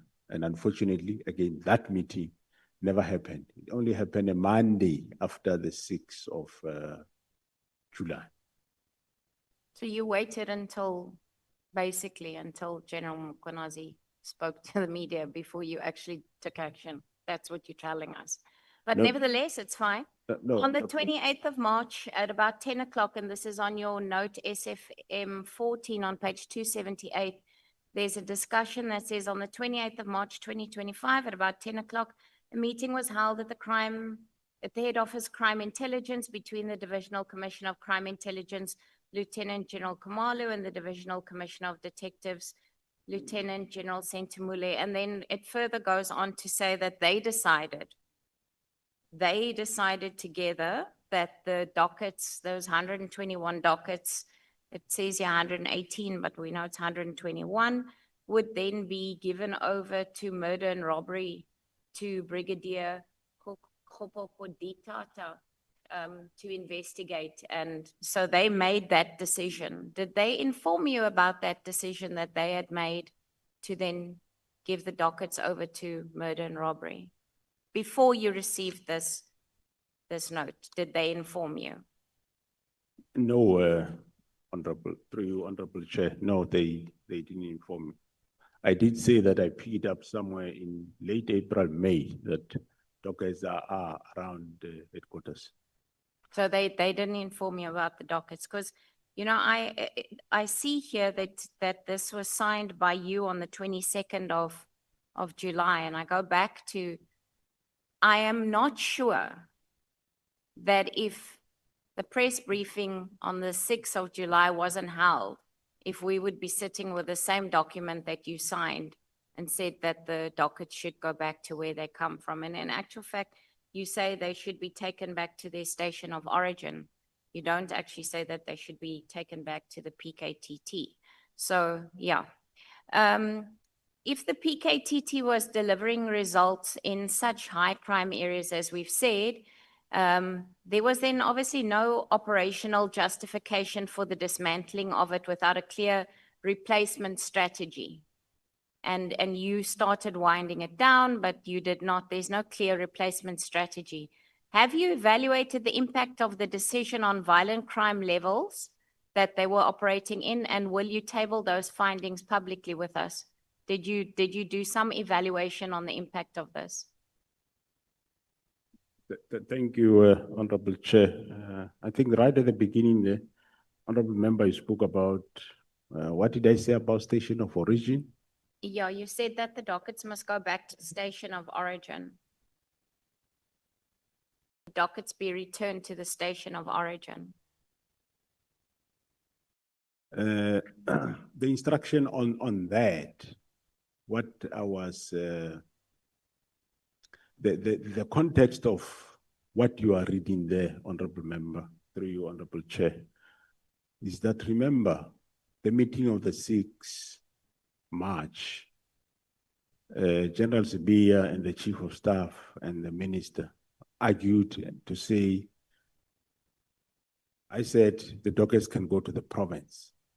They argued to say the dockets must not go to province because you will have the provincial murder and robbery, and you'll have the PKTT at the province of KwaZulu-Natal under the guise of murder and robbery, which I said, but if it's like that, would we have a problem? They say, no, that's not disbandment. Minister was saying disbanding, meaning must be disbanded. So no dockets should go to the province, but to station of origin. That's not me. It was them that said that. And that specific point did gain traction in that meeting to say no docket must go to province, but station of origin. So the context that is there that I wrote there is that I'm saying to General Sibia, now you are bringing a submission to me asking to go and investigate these dockets that are at head office. Why would docket be head office if the last time we spoke of dockets on the 6th of March, the agreement was dockets go to station of origin? That is the context of what you are reading there. That's how you should understand that. Thank you, General. So I just want to say then, I mean, you say that that meeting took place on the 6th of March where you were present at, where they said the dockets must go back. And then on the 28th of March, there's a meeting between Lieutenant General Khumalo and Sentamule to discuss these dockets and where they should go to. But you had a meeting on the 6th, and then they decide that the dockets must go to murder and robbery. So I don't know, somewhere there's a disjoint here for me. Something doesn't make sense. And what I'm really getting, and it was very clear out of General Mkhwanazi's testimony, that the SAPS at a national level is highly divided within the leadership, because it really feels to me like there's something that is not right here. And it seems to me that this is driven more by politics and loyalty to certain factions than to competence. Because as the National Commissioner, you take responsibility for the culture and for the steps that happens within this SAPS. So, I mean, and the command structure comes from you. this, in the first place, this should never have happened because the minister should never have given the instruction. That's clear. So the minute the minister gave that instruction, you were the one that should have stood up and said, this is not the SAPS that I'm building. This is not what should be happening. Am I correct? Yeah, no, I do, through you, Honorable Chair, I do hear, Honorable Member. I think you put a lot of facts and you go on. To assist you, Honorable Member, on the first part of your comments, what I was saying there, maybe it creates confusion to you, the murder and robbery of serious and violent crime, right? These doggers mysteriously find themselves in Pretoria. Now, an application is submitted by General Severe to say, I want to send a serious and violent crime team from head office to go to KwaZulu-Natal to investigate these cases. And that what you see is a disapproval to say, no, I can't send another team there because there is already a PKTT there, and doggers must go back to the PKTT, and which eventually did happen. And also remember, when General Mkhwanazi did the media briefing or press briefing, it is after that we now, me and him and General Kumalo, we now know what was the objective of doing this. We had now information that what is happening. So whether he did a press briefing or not, we were now empowered at that time to say, now we understand why the minister and General Severe and them were doing this, and we are not going to now allow it. And well, then he did the press briefing. It's not to say, if he didn't do the press briefing, the PKTT would have been closed. No, I sustained the PKTT from that time, yes, the ups and downs until in that July. But in June, we became aware what was the real reason. So after I know, I can't still allow it to go that route. Hence, I said to Minister, I want to see you, want to discuss this matter. But he couldn't still see him. I only saw him after the 6th of July. Thank you, General. General, I mean, you've said now that after you became aware of the issues, surely then it was your responsibility to hold the press briefing actually, and not General Mkhwanazi, if he, as the head of the SAPS. Well, probably we deal with, through Honorable Chair and members, we probably deal with matters differently. Mine, I said, they must brief me, and I compile a report, and I was going to take that report to the president to say, the president, this is the discovery, which eventually I did, but even though I did after the press brief. Thank you, General. General, my last question is, here where we sit today, the release of the crime statistics has been delayed by over 2 months in South Africa. I asked you about it previously. It's not the first time I'm discussing it with you. Would it be fair to say that the inner turmoil currently within the SAP is contributing to the delays and affecting the organization's overall functioning? Of course, that's through you, Chairperson. One cannot deny that, yes, indeed. I mean, there was a change of ministers and there was a lot of things to be done. And yes, but it will be released soon, Honorable Chair. Thank you, Chairperson. I really do feel that, General, that there's something lacking here. And I'm not quite sure what it is. Maybe of my colleagues in the room will ask questions, but I really, there's not once in anything that you've said to me today or the way that you displayed anything to us to say that you were not in agreement with the closing of this PKTT. And I don't know, you can tell me today I'm wrong, but nowhere is there communication from you that I can see that you've submitted or anything that you've told us except for you tried to speak to and you did this and you contacted somebody, but nowhere were you not in agreement with this Am I correct to say there's nothing on paper from you saying that you were not in agreement with the closing of this PKTT? Thank you, Honorable Chair and members. Honorable Member, if I agreed that the team be shut down, it should have been shut down. On a hindsight, you can see that the purpose of this instruction was to shut down the team while I was on leave for those few days. That's why it was immediate, urgent, which I said, no, you can compile reports, but don't do anything until I arrived.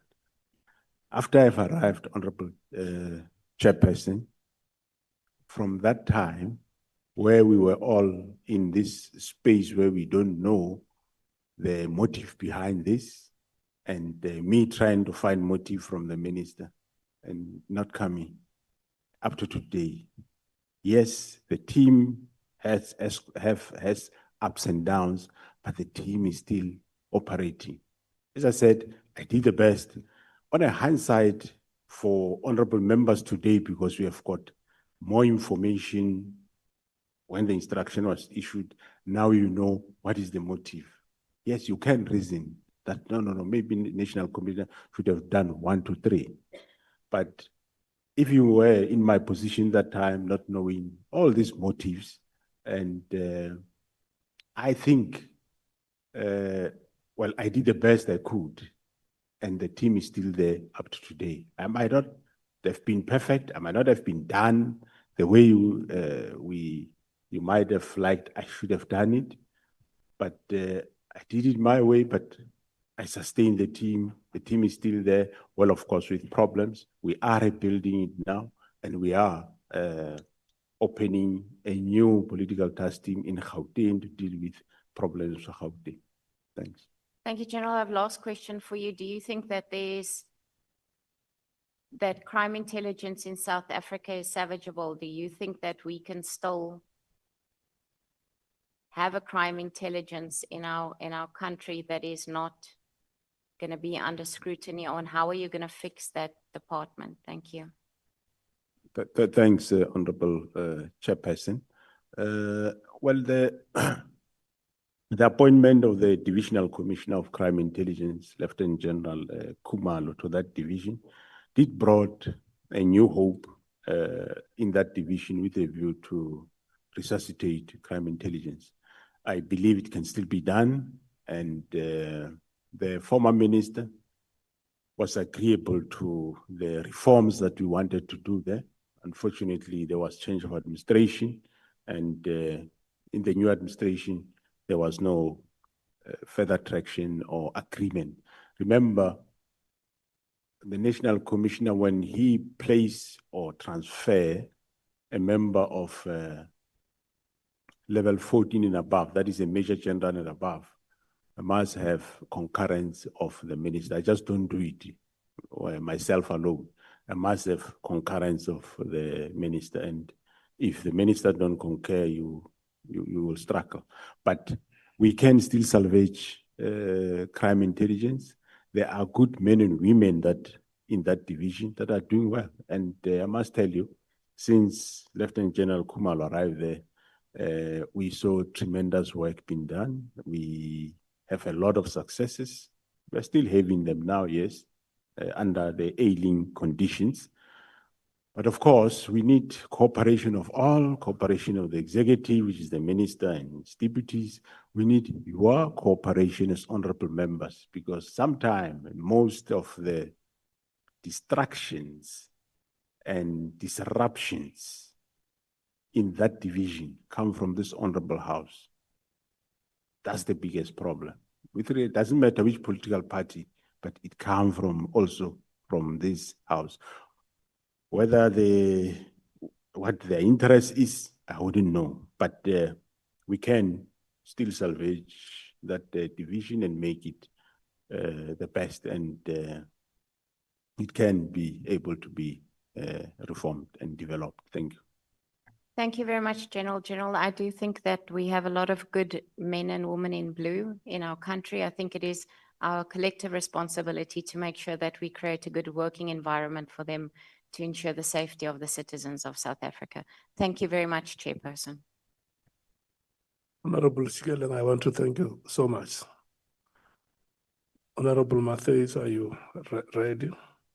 We're born ready, Chair. Okay, thank you so much. Thank you, Chair, and good morning. It still is to honorable members and to the National Commissioner. National Commissioner, what conditions or material conditions, I would say, informs the decision to establish a task team? Yesterday, you also spoke that we have a task team in Manguzi. I think I've also heard you speak about the rhino poaching task team and then that. So operationally and strategically, what is happening that these teams are established? Thanks, Honorable Chair and members. The task team are established at various levels. It can be a station commander's task team, which might consist of 4 or 5 members to address a specific crime problem. Can be under the provincial commissioner. Can be a national task team established by either the structure called the National Crime Combating Forum or the National Joints by the Deputy National Commissioner Policing, or it can be directed from National Commissioner to be established. So it depends where the problem is. And normally the community and or the honorable members and or the executive minister or the president can identify like a specific problem, and we might say, well, we'll address that problem through ordinary policing, or let's establish a specific task team that will deal with the specific problem. So it gets established at various levels. Okay, so we will establish it's in response to a specific problem, but obviously it's regarding criminality. And do you take into consideration the level of criminality for us to put in resources into that? So in the bigger scheme of things, let's say the rhino poaching opposed to GBV rates, like does that come into consideration, or is it pretty much a political decision, like as we have seen in the case of the Ramaphosa, President Ramaphosa went to KZN, attended a funeral, announced at the funeral, we're going to establish a political task team, used the ruling party's position in parliament and in government to say, okay, we're having leadership problems here in the ANC and we can't deal with the greed and the desire for power, whether it's councillors or whether it's their deployees to strategic positions. So we're going to use state resources to do that. So I was asking that question to try and determine, like, how do we prioritize criminality in this country and our response to it? Thank you, Honorable Chair. We prioritize crime, not to say in terms of if it's party political. No, we prioritize crime and we respond accordingly. Even the president, when he was there, he said he didn't establish it for purposes of specific party councillors. It was for political killings, and the task team indeed did sterling work with regard to what they did in KwaZulu-Natal. They arrested for killings of IFP councillors. There's been IFP councillors in Zululand that were killed. There's been DA councillors. You remember there's a DA councillor killed at municipality around Howick. Forgot the name of the municipality there. There's been arrest in that regard. You remember the DA councillor in Beckville who banned his family there and accused other people. We made a breakthrough there. So it's not about a specific party. No, the task team was dealing with matters of whether it's within a party or is one party killing another party, the team did sterling work and arrested in everyone. We do have, in terms of GBV, Honorable Member, we have a unit. It's not a task team. It's a specific unit that is there. We call it family violence and child protection. That is dealing with the cases. And of course, remember, where there is such a case which we might not understand how it is high profile case, GPV, we do establish those task teams to go and investigate and make a breakthrough. After breakthrough, then we dissolve the task team. It's not that we prioritize rhinos and politicians over other people. No, we prioritize crime. Okay, General, the least we say about the FCS, the better, but the point was just that we just wanted to establish the political involvement of political parties, specifically the ruling party called the ANC. And I acknowledge that there are political parties that also, other political party members that are also investigated. But yesterday we were told that the majority of these political killings are ANC members and their deployees too, and I'm sure you will agree with that, but we can move on to that. I know you're trying to keep a neutral position, but we must just be honest that it is the ruling party that has brought us here with the political killings task force. And not that the task force is not doing a sterling work. I'm just talking about the fact that state resources are mobilized to deal with matters affecting political party in particular. Let's talk about your counterintelligence operations vacancies. So in paragraph 52 on page 25 of your statement, you said that there have been cases where investigations or reports, no, the question here is there cases where these investigations or reports can be deliberately or falsified to target certain individuals? Have you had a problem like that? And can this process of counterintelligence investigations and report be weaponized against certain people within the South African police force, but the country at large? Thanks, Honorable Chair. No, the counterintelligence investigation cannot be weaponized. It's purely investigating those people that are involved. If you recall, this crime in Gauteng was, we don't say it's new, it shows it has been there. If I look at the cases now of this Ket Matlala, the 18 new cases I'm talking about, which are not part of those that I had caught, shows that this thing has been for quite some time there around. So, and we discovered it only after the killing of Amaswart in Vereeniging. So there is no weaponization. It's investigation that is based on what has been done, murder or attempted murder or illegal possession of firearm, and it is those people that get linked there. No weaponization of the Gauteng counterintelligence investigations that I'm aware of. Yes, there might be weaponization of maybe other structures against the team, yes, but this specific counterintelligence investigation is not targeting anybody falsely. So they do their work perfectly. So. So there's no room for abuse and.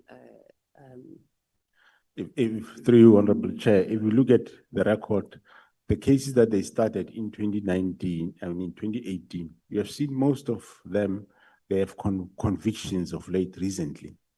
And if you look at those convictions, I mean, there is no judge or magistrate that can hand down those many lives and 40 years and 50 years if they did not get evidence. One thing I'm sure which, well, from our side, which we do give credit to, is General Kumar. He was never a detective, but actually he's the best detective now in the country, that I must say. And most people know that's how it is. The instruction that you received from the minister on that letter when you were on leave, it says that you must also halt the recruitment, and you said that it was unprecedented and beyond the minister's lawful powers. What did you do about that? Because we've been dealing mainly about the political killings task team. That was one of 3 instructions on that letter. So the whole team of filling those positions in crime intelligence, what was done about that? In crime intelligence, sorry. Yeah, we, through your Honorable Chair, and thanks, Honorable Members. Yes, I did engage the current new acting minister, and I have subsequently advertised those posts. They are being in the process of being filled. Well, I didn't know why. Well, I did say why he said why he was stopping the filling of those posts, but I have since advertised those posts. But and even the rounds of promotions also have been advertised. Okay, so you just continued with the process. It was done recently because that instruction was given in December. We're now in October. So you didn't halt the filling of those posts in crime intelligence. But I'm saying, what action was taken in the first place against the minister for even giving that instruction? Did you report him anywhere? Was there any, did you even report to the committee? Because you presented an annual report to us, and I don't remember that being highlighted, that you got an instruction to stop. And that would have been a platform where members of parliament could have engaged the minister to ask why he would give such an instruction. Yeah, no, that I didn't report anyway. I engaged him personally, and he agreed to say, let's meet and discuss. And we eventually met, and he expressed what is his problem. And I was able to tell him what he sees as a problem is not a problem. And he agreed that, okay, you can now proceed. But of course, he said he still wants to go to the other committee, which that was the part that was outstanding. On the media briefing, did you think General Mkhwanazi overreached when he went and he did the media briefing? Well, it's difficult to say, but well, I think, well, he did what he did, so I don't see anything wrong with it. Because the provincial commissioner can do press briefing in his province, and he can. And he did tell me that he's going to talk about the political killing task team, give their successes. And when he went beyond that. So I don't have a problem with that. Why did you choose to write an affidavit when he requested you to write an affidavit about the transfer of files, and you didn't act on it yourself?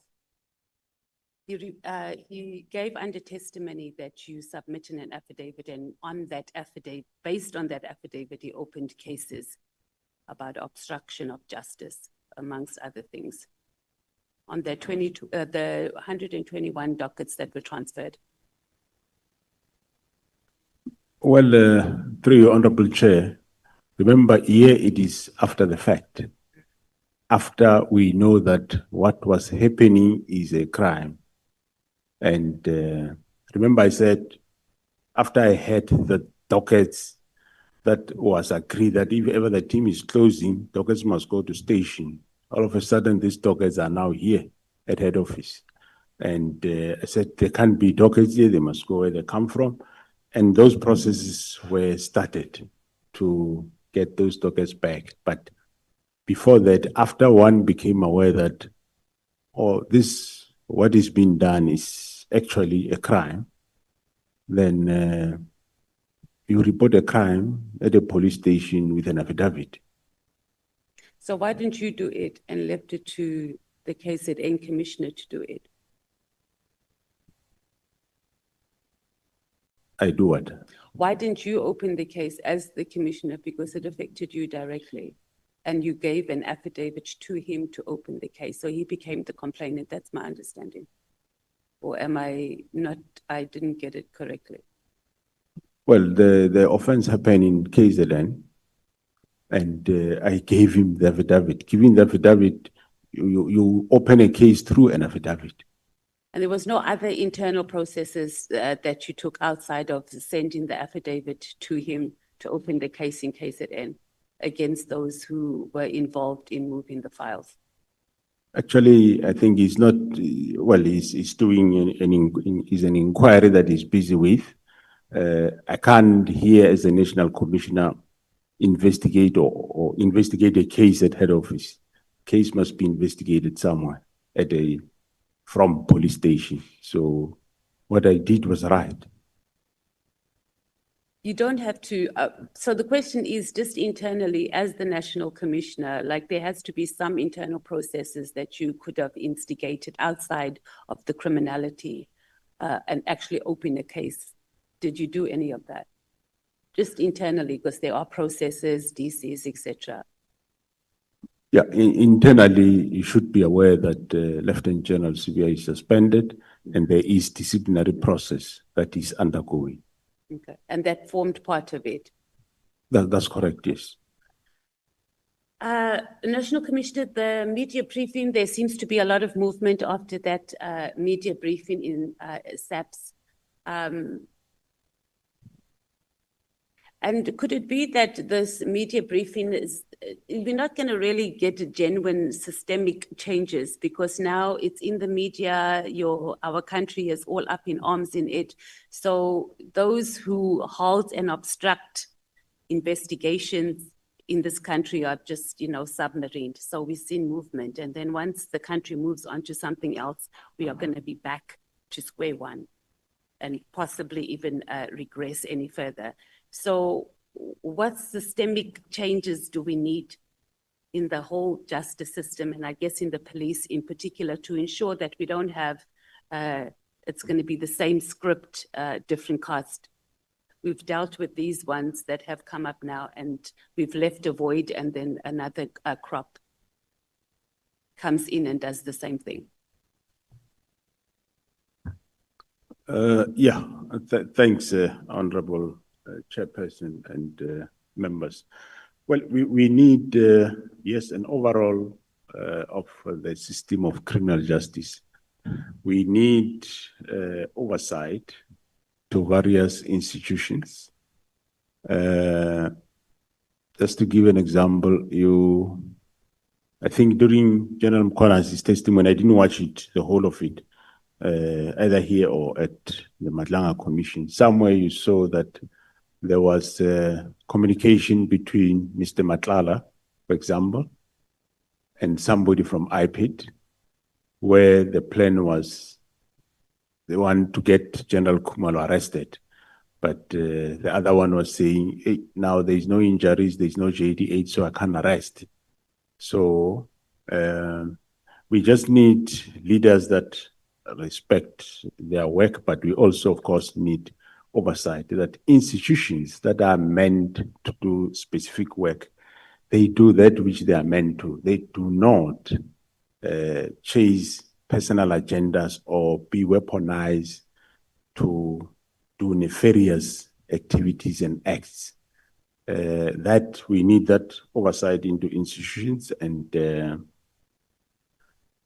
from the police side, we are prepared to undertake a lot of reforms where we see there are problems, but unfortunately, the others we can't. But we need an overall of the system in terms of when it comes to watchdogs, for police watchdog, you have your IPID, you have police secretariat, and you have got all other bodies. So I think maybe as the legislature, you need to look at whether should you have all these many institutions. You have IDEC, you have DPCI.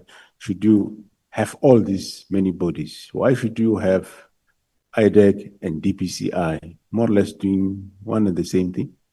And you have police secretariat, you have IPID. I know it's there in law, but couldn't you have one institution that is police oversight? In it, you can have a DG with a DDG IPID and a DDG Civilian Secretariat of Police, instead of having too many. And you end up having police, instead of busy fighting crime, they are writing reports to satisfy each and every of these institutions. So that, I think we need to look at that and look at what these institutions, are they doing what they're supposed to do? Or are they weaponized to do other things? So that is the critical matter that is a problem. Institutions are tend and weaponized to do other things. Like we have now, the counterintelligence operations in Gauteng. There is a lot of institutions that want to get rid of it, or they want to get their nose in there, whereas the team is doing quite a good work and they are getting rid of cartels and criminals. So that's the support we need, and also from the executive and members of this honorable house. So we as lawmakers, we need to, in summary, what you're saying is to ensure that we don't leave a void after we get rid of cartels and politicians that are involved in enabling all this. We need to look at the oversight bodies. We have too many, and perhaps just have one, and that will assist in trying to maintain a clean South African police service. Yeah, I think if you do that, you will definitely have a better oversight, because now there are many. Some end up, somebody from you end up going to one and say, no, do for me 1, 2, 3.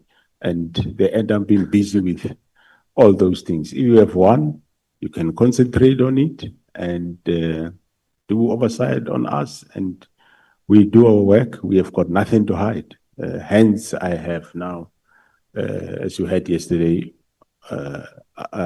requested the SIU to do a lifestyle audit of all members of SAPS, because sometimes some of you of the honorable members and other public people, they are used against us to say, yes, Masemola is corrupt, yes, he's doing that, just to push a narrative that is not really there. Some have been paid to do those things, which is not the truth. So, and public end up believing, no, Masemola is corrupt. I mean, where did I do? Whose money did I chow where? So if we streamline the oversight on police, that will work quite best. Thanks. National Commissioner, yesterday you said there's about 840 members that are, I'm now on the vetting and security clearance questions. So you've started a vetting process of about 840 members by an independent service provider, if I remember correctly. That is correct, Honorable Chair. It is a lifestyle audit, not necessarily What vetting. the lifestyle audit? Yeah. Vetting will still be done by crime intelligence and SSA, but this one is a lifestyle audit. So how did you identify a service provider? Is it a private company? What process did we use in identifying a service provider to do that? And can you tell us who the service provider is that's doing the lifestyle audit? Or could we not use someone in the Auditor General? Or anyway, you tell us. I did say, I say it again, the service provider is a special investigative unit. asked from the SI. Mr. Advocate Mutivi's unit, they have got the capacity to do that. It's a state agency. I thought we can use them. They are independent from us, and they have done other institutions. I think provincial government housing, they use them. So I engaged the advocate somewhere in April, and there was some glitches along, but eventually we have finalized all those, and it's just final touches, and then you will start. But the identification of the 840 or so is the senior management of SAPS. That is from brigadier up to myself. They will start with that. When they finish, then we targeted environments like your central farm registry, supply chain management, division finance, and port of entry. So those will be the second layer as a priority. And from there, we can then see how far we go, because it's a time-consuming exercise. So they haven't started yet. The process is about to start, is what I'm getting. Through you, Honorable Chair, that is correct, Honorable Member. And they have capacity because, you know, National Commissioner, when we sit in the portfolio committee, we'll say, yeah, we're starting this wonderful project and we're all excited. And then 3 months later, when we get a report, it's like, no, we don't have capacity. There was no resources, as we see with the issue of security clearance, which we come into now. And we determined that they're going to have capacity and more or less the time frame to conduct and complete these lifestyle audits of the 840 senior SAPS officials. Yeah, those details, that's what is being finalized now, Honorable Chairperson. Security clearance, do you have security clearance, National Commissioner? I do have, Honorable Chair. When was it? And it's every 5 years, if I'm correct. That's correct. So your last one was done when? You don't know whether it's 2-3 years ago. Why do you appoint people into positions, National Commissioner, when they haven't received the clearance certificates? Because we have a lot of those. And maybe in writing, Chair, we can get that, how many, from you saying from brigadier, right, up until the general, we require security clearance. Am I correct? Honorable Chair, the 840 is senior management that I'm going to subject to lifestyle audit. It's a different process. Yes, vetting, well, it depends on where you work, what you do. That's how we prioritize. But of course, most of the senior managers. We found, right, of more or less how many people who are in those positions require vetting.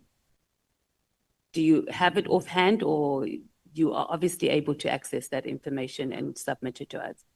The last year, I think the Division Crime Intelligence, they reached their target in terms of vetting. Actually, they overperformed, they overachieved. And hence, this current year, I gave them the target of 1,500, meaning I said, in that 1,500, make sure you finalize every one of the 840.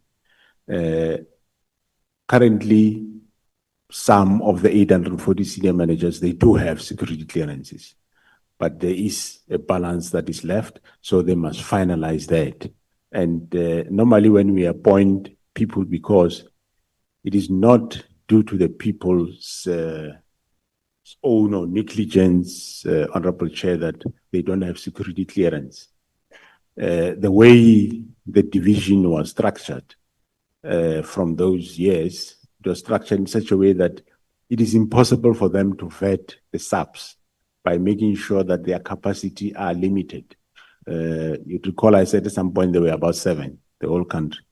7 vetting 186,000. So it tells you.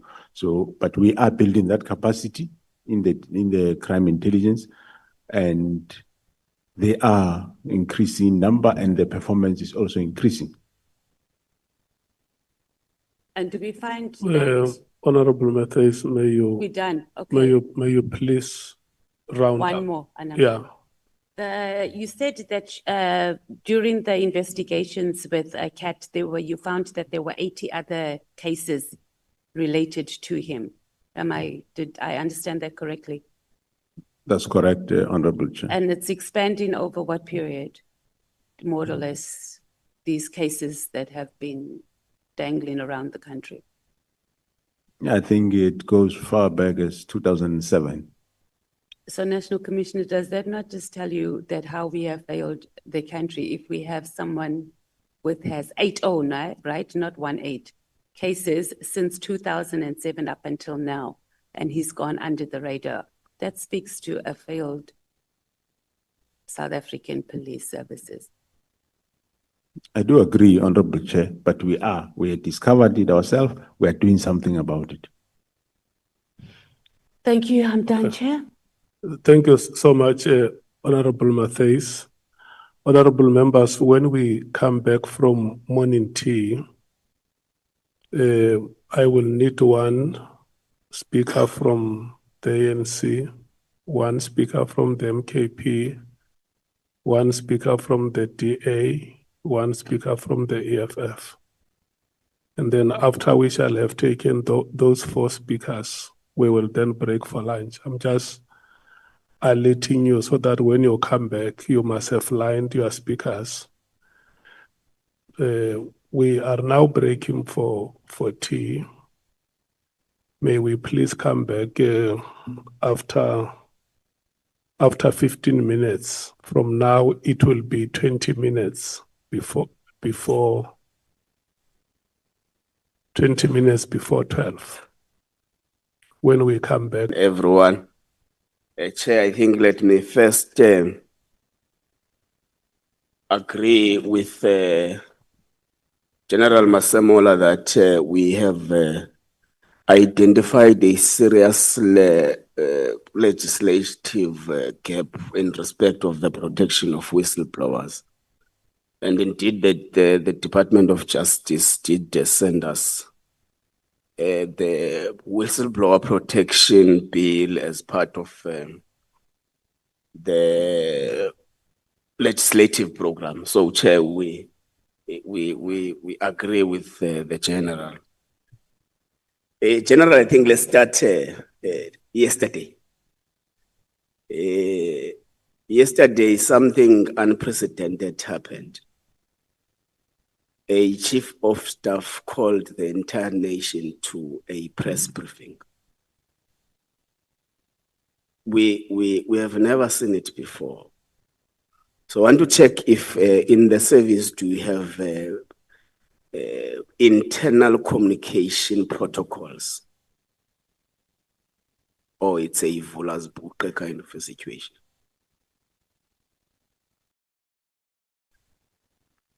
Thanks, Honorable Chair and members. We do have communication protocols.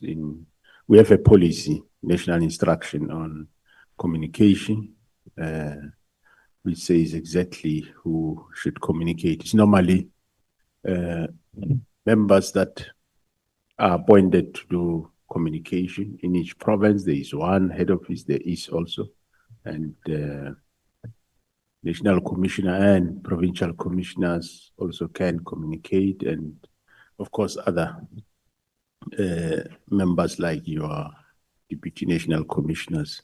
So there is a regulated space.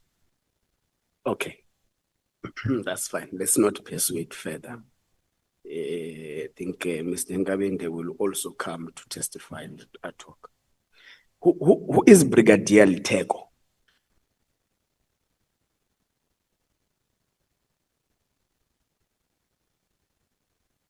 Do you know a person by the name of Brigadier Liteko? Letoko. Yeah, Litoko. Oh, Sorry. He's a chief of staff in my office, Honorable Chair. What would be your reaction if General Spear comes to the ad hoc committee and testify that on the 3rd of January 2025, he received a letter written by Brigadier Liteko to him, instructing him to proceed with the dissolution process of the political killings test team. What would be your reaction to that? Yeah, Honorable Chair and members, my response will be that the Chief of Staff in my office sent the letter, the directive from the minister to the deputies, which is Lieutenant General Msikili, was acting as National Commissioner by then, and also sent to Lieutenant General Sibia to say, yes, do attend to it. Is there no letter written from your office by your Chief of Staff to the Deputy National Commissioner of Police, Lieutenant General Sibia, that instructs him directly? I'm not talking about the letter from the minister that could have been transferred.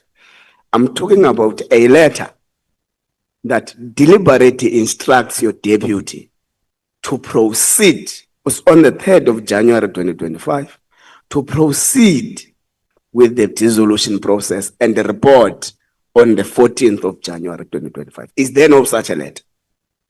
Honorable Chair, I do agree. I say the Chief of Staff in my office did send a directive to both the deputies that they attend to the minister's letter. However, I'm on record to have said that between that time and until when I arrived back in the office, nothing has been done by that time. And the letter that General Sibia brought on the 14th and the 15th, Honorable Chair, that's the two letters I nullified. Whatever he might have received, nothing wrong. Let's take it for a moment that he received that directive and he did what he did. Come the 14th, come the 15th. The same letter that he have, I tell him that I am not subscribing to this. So stop doing this and leave it, get out of it. Don't do it anymore. I will do it myself. So directive be given on the 2nd or 3rd, Honorable Chairperson. I come the 14th, yes, he says, National Commissioner, Minister says we must dissolve the PKTT. Here is an instruction signing so that we dissolve. I look at it and says, no, we don't do it this way. Honorable Chair, you would recall yesterday, I even explained how we, the interaction of that day when he told me this House Scorpions, the way the directive is, this House Scorpions was dissolved, so it's in order.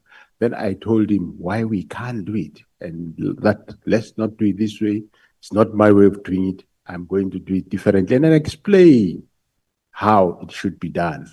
Phase approach, winding down, and go and come up with that plan. Come the 15th, he come with the letter. Well, I must say I never read the whole of it, but at glance I saw again immediate disbandment. And I said, no, you know what? Leave this matter, don't do it anymore. I will do it myself. So whether there was a directive from my office on the 1st or 2nd to him, that doesn't matter because nothing happened in that period. Whatever he have done during that period, the 3rd one. whatever he have done in that period, the product of that's what came to me on the 14th. And on the 14th, I told him what to do, which he went to do with the assistant of another employee of the service. He came back on the 15th. Again, I says, seems you don't understand what I'm saying. Leave this matter, get out of it. So whether the directive on the 2nd, I don't deny it. I said it is standard that whenever such matter come to the office of National Commissioner, it will be directed to the relevant offices. Okay. So did you authorize the letter of the 3rd? Did I? Did you authorize the letter of the 3rd of January? Honorable Chair, Or how is the communication from your office being get authorized? Or anyone can write a letter and send it without having checked with the principal if this letter should be sent in this form? no, like when I'm here now, work hasn't stopped in my office. Whatever comes there, they will channel it to the relevant people that are supposed to do the work. So whoever was in your office when you were on leave authorized the letter? Yeah, they send it Okay. to the relevant offices. Okay, let's walk down to section 207, subsection 2 of the Constitution, which gives you a legal duty and a constitutional obligation to exercise control and manage the police service in South Africa. Now, where do you think that the exercising control and managing of the police service screws may have been loosened? Because now at the disposal of the people of South Africa is a service that is in limbo, is a service that is at war with itself. So where do you think that you may have missed it somewhere to manage? I hear that you say you did your best to manage and mitigate this situation. Maybe can you take us through this best you did to manage, control the police service so that it does not spiral in this manner? So what efforts were made by the National Commissioner? Well, thanks, Honorable Chair. I wouldn't know exactly which area are you referring to when it comes to managing control. I think I did what I supposed to do. After the directive was received, I expressed my view in terms of how I view the matter should be treated. And I submitted that report to the minister. And so I don't see where I missed to manage. I don't foresee that I can't be held responsible for the actions of the minister and any other. I did my work, I investigated crime, we discovered crime, we're investigating it. So I think I did manage. Okay, but paragraph 4.1.1 of the terms of reference of the ad hoc committee directs us to investigate whether there is political interference in the police service. Is there political interference in the police service, according to what you have experienced as the National Commissioner? Yeah, well, my my experience will be that in as far as this specific directive of the 31st of December 2024 is concerned, yes, there was interference where the minister then gave that directive without, well, he might have applied his mind, I don't know, but when you apply your mind, you apply your mind based on facts.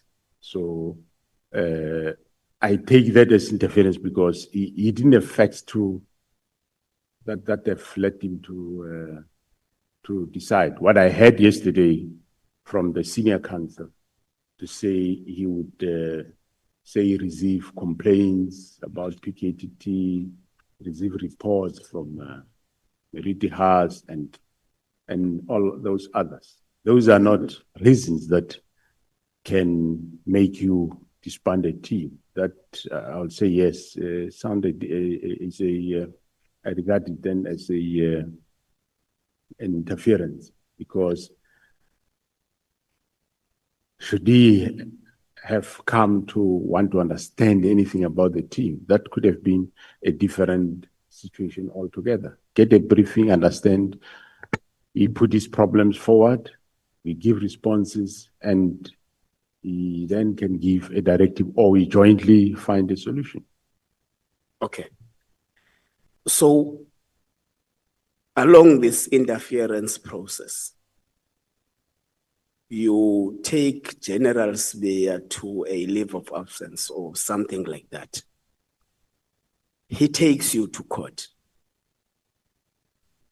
You depose an affidavit to the Pretoria High Court that, amongst other things that it raises, is that actually the minister has got a legal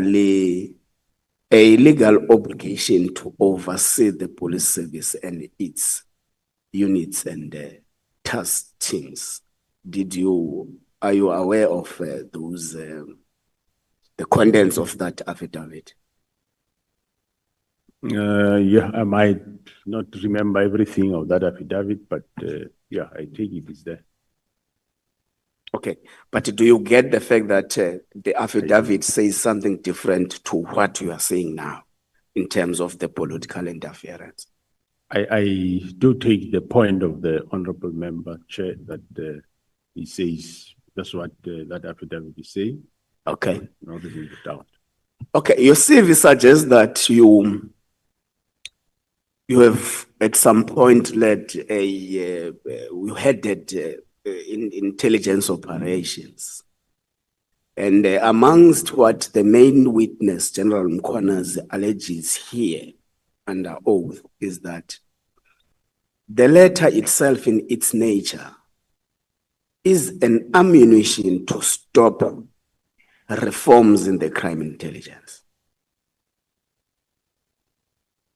Because part of what it asserts is that there must be the filling of vacancies in the crime intelligence must be halted completely in all levels. So he has got a strong view that the letter itself is to stop the reforms. Are you aware of these reforms in the crime intelligence the general is talking about? What is your view on the reforms? Well, thanks, Honorable Chair. You would recall, Honorable Member, that I did say after the divisional commissioner took over in that division, myself and the former minister and the divisional commissioner, we did agree on reforms within the space of crime intelligence. So, and General Kumal was busy with those reforms in terms of we're transferring people and trying to bring other people so that we reform the environment. Okay. So on the 31st of December 2024, the minister writes a letter to you or your office. Now, the main witness alleges that the letter itself was not authored by the minister, nor was it authored by anyone in the police service, because there was a back and forth of the contents of the letter. Are you aware of that allegation? Well, I heard that from General Mkhwanazi, but I can't be a witness to that. I don't know, but I heard him saying that. Okay. The PKTT's term of office was supposedly 6 months. When is it expiring? As long as there is work, as long as politicians get killed, I will sustain it and have it. Okay, what is the process of extending the term of office of any task team in the police service? Is there a process, or is just the national commissioner takes a decision as long as there is an assessment to it? No, the process, normally, sometime when you start, you might give it, say the task team should be for 6 months or a year. You give it a period with a view that they must deal with the problem that you identified. If it's a specific crime, they deal with it. When they finish, then task team is dissolved. So normally how we renew, the people that are doing the work they will write a motivation to say they ask for extension for a month or 2 or 3 or 6 and give the reasons why.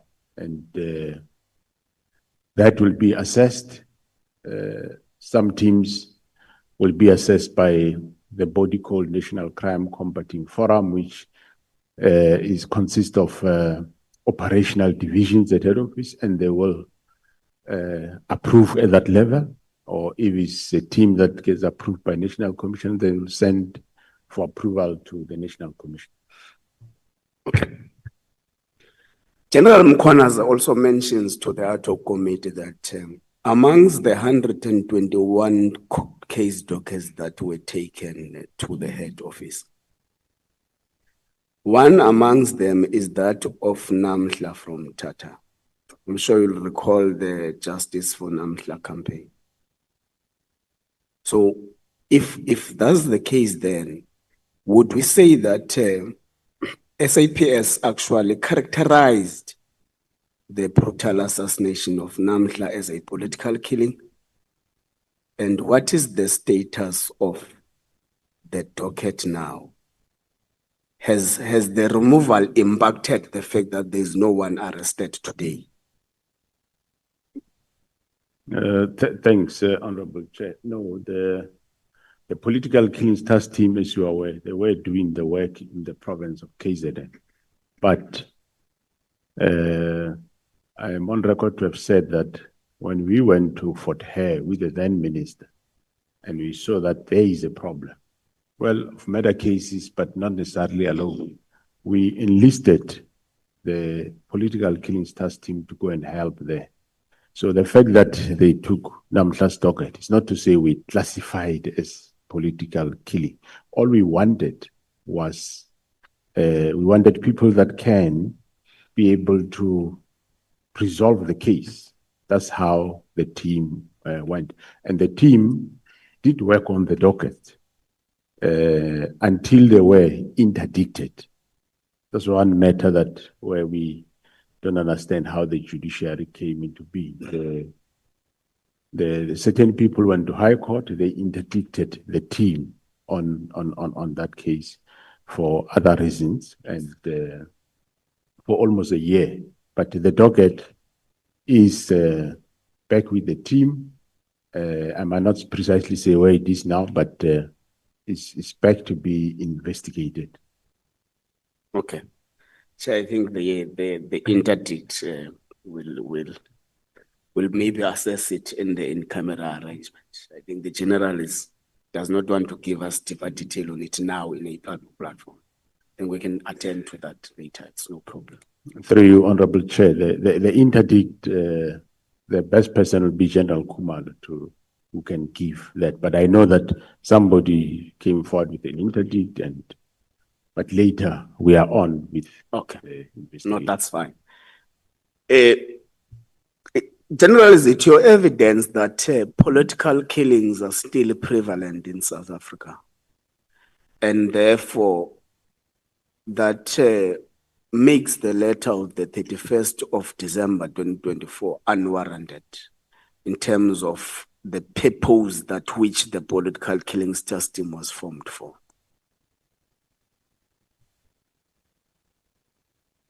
Yes, I do agree that they are still prevalent, Honorable Chair. Okay, that's fine. Then the letter comes. Part of the provisions contained in the letter is the fact that political killings task team must be disbanded immediately. And General Mkhwanazi makes exception of the immediately part. So, apart from that, you choose to design a program, a smooth program that will make you arrive at an ultimate dissolution. So, is it your concession that the letter may The problem with the letter is the immediate part of the dissolution of the PKTT. No, Honorable Chair, the the problem is not the immediate. The letter itself is a problem. Yes, the whole letter is a problem, not the immediate. But what I chose was not to do it immediate, but do it my way. And remember, Honorable Chair, I did say that this letter was a directive and not a request. And at that time, I had my doubts as to circumstances surrounding this letter, why it came. And that time, I was not in a privileged position, Honorable Chair, like the honorable members now. You have both sides. You have the before and after. Myself, when those things were happening, I only had the before. I didn't really know what is this. I suspected that this irregular, illegal, but not really having facts. Thanks. Thank you, General. So part of what you say in your statement is that part of what makes you disagree with the approach of dissolving the PKTT is the fact that there was no report solicited in terms of the performance of the task team. There was no consultation with the sister departments that which constitute the PKTT. You'll understand that it's not only it's SAPS. So in the process of developing a winding off approach or plan, did you consult the head of the crime intelligence, the head of the National Prosecuting Authority, the head of Hawks? Well, the Hawks were not really more involved in this matter. And the NPA, yes, I did speak to the national director informally. But the reason why I didn't want to consult wide on this matter is because, remember, I haven't reached a point where I'm saying this team should be resolved. That point were not reached. And this plan of disbandment of the minister was not yet finalized, not yet approved. But General, you said the reason why the political task team, the political killings task team is still standing on its feet is because the minister did not sign the plan. Not because there was no interest on dissolving the PKTT. Yes, on my side, there was no interest to dissolving the team. And on his side, the FNE had signed. So I didn't see a reason that I should go wide. I informally spoke to the national director that there is this thing. And but the head of intelligence, well, he was part of it. Okay. The main witness has got a very strong view that the decision to dissolve or the intention to dissolve the political killings task team had really nothing to do with what was written in the letter. He has got strong views that it was externally influenced. And he mentions a lot of people, some inside the service, some outside the service. What is your view on that? I do agree, Honorable Chair. Remember, I also said, I'm on record to have said that after the search of Mr. Matlala's house, the arrest of Mr. Matlala in May, the team untangled the real motive. That's true what he is saying, and I also said the same yesterday today and again, I'm still saying, yes, it's true. We now know that the motive was just not that the team is no more adding value. There's a bigger picture on that. Okay. Then you hold a meeting yourself, the minister, and General Khumalo to take him through, and amongst those were intelligence related matters. And you make an assertion that part of your team members, including your Deputy General Spear, has been compromised. Has been compromised on the basis that they are now linked to criminal syndicates. How is General Spear linked to those criminal syndicates, in your view, or in your knowledge? Honorable Chair, I think, well, that is still a subject of investigation. I might say one thing today, and Okay. it changes tomorrow. That's fine. That's fine. We Thank can take that, Chair. Now, you give an instruction after the 14th of January to Sibia, your deputy, to leave issues relating to the dissolution of the PKTT to you. Is that correct? Correct. Now, beyond that instruction or directive you give him, he continues to play part in writing letters for the dissolution and making plans for the dissolution of the PKTT. Do you not take that as defiance? I did call him to say he must stop doing that, which he was doing. Yes. Hence, I eventually end up taking steps. Okay, what steps did you take? Was the only steps we know were taken were after the 6th of July? What steps were taken from January when you were defied by your junior? When I became aware of those letters, I did call him in to say, I did say, leave the matter to me, I'm attending to it. So I did rebuke him for that. But he defied to give the matter to you, General. That's what I'm saying. And after that defiance, what steps were taken by the principal in disciplining or effecting consequence management to his junior? Because all we know now, all what is in our disposal, is that General Spear, your deputy, was only suspended or taken to leave after the 6th of July, which is the press briefing by General Mkhwanazi. So between January and July, you were defied blatantly by your junior. What did you do about that?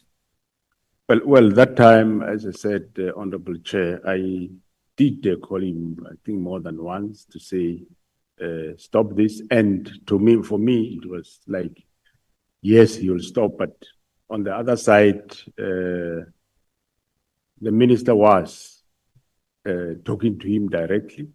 That's another angle. But for me, I did say, no, he must stop what he was doing. Okay. Okay, let's leave it like that, General. Okay. You in your statement, you make mention, I think it's paragraph 63. You make mention of a disciplinary hearing. I think Honorable Sokanyele did ask you about that. A disciplinary against General Khan. I didn't get what now becomes the status of General Khan in the South African Police Service. And the reason I'm asking this, General, is that General Mkhwanazi keeps on mentioning General Khan as part of the center of this fracas the service finds itself in now. So what then becomes the status of employment of General Khan in the South African Police Service? Well, as I said earlier, Honorable Chair, the disciplinary case against him was finalized, and he was found not guilty. And it was him, General Mkhwanazi, who was the chairperson presiding over that matter. and he cleared him, and he is still working in crime intelligence.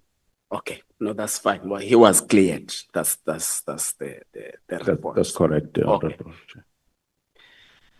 Now, you find yourself in a very pressing situation as a national commissioner.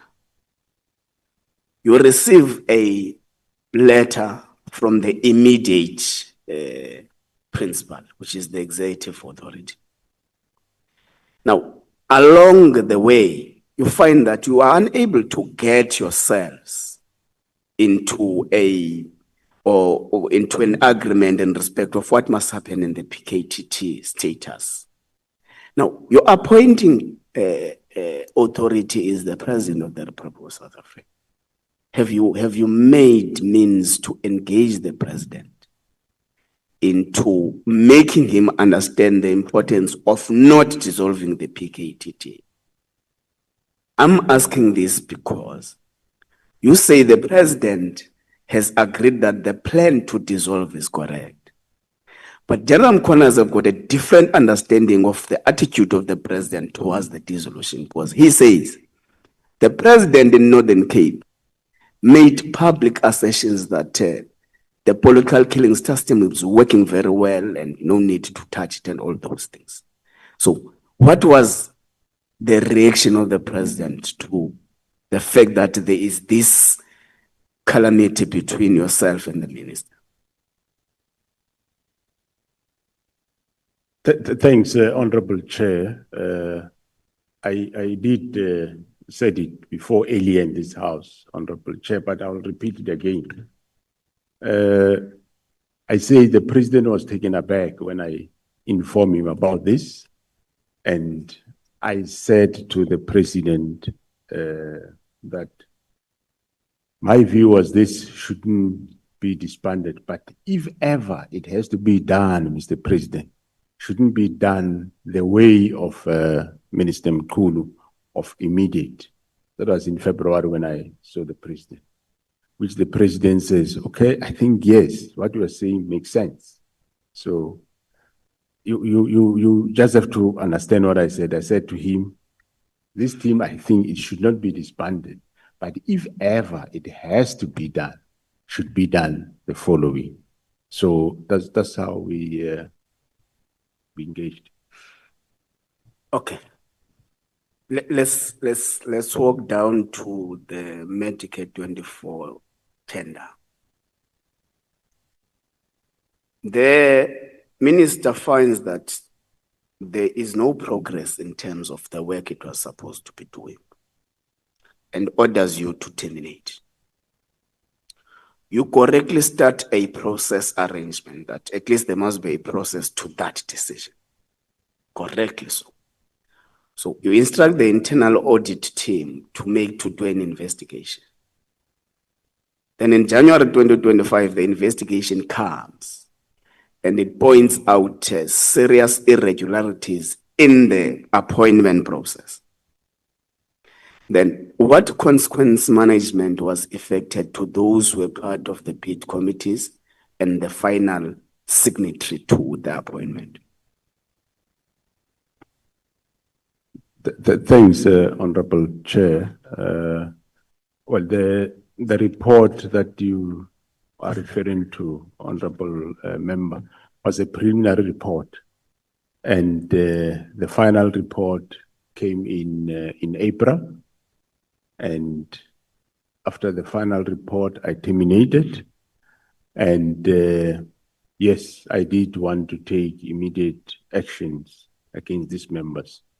But the experts within the field advised me that no, let's do a forensic audit. That forensic audit, I received a progress report about a week ago to say they are about to finish, and it will be right and best that we allow this forensic audit because it will tell us exactly what went wrong and who's involved. And only with that report, we can then take departmental steps. Because if we start taking steps with this ordinary audit report, we will run the risk that later people might start mentioning or implicating other people, which if we did the audit, the forensic audit would have alluded to that. So as soon as this is finalized, Honorable Chair, yes, we're going to take drastic steps against those involved. Okay, I'm going to ask you three questions. It's my last questions, General. General Mkhwanazi asserts in this artwork that the letter itself and the transfer of dockets was a missed target. Was a missed target by people who actually thought that is the PKTT that is investigating the drug cartels in Gauteng. You will tell us your understanding on that matter. But he further expands and say, part of the reasons why they had to enhance the work in Gauteng, deploying 10 members of the PKTT to do the work was that the police management in Gauteng has collapsed. Has collapsed because those that which are expected to run after the criminals are actually drinking and dining with those criminals in Gauteng. And the last issue is that he says the issue relating to the arrest of General Khumalo is not a credible or meticulous policing related issue. It's a project. So he says General Khumalo is a project of the people who wants investigations, particularly in Gauteng, to be halted. What's your view on those three issues? Yeah, thanks, Honorable Chair. Before the arrest of Mr. Matlala, even General Mkhwanazi wouldn't have said that. We all got that after the team have analyzed the phone and we came to that.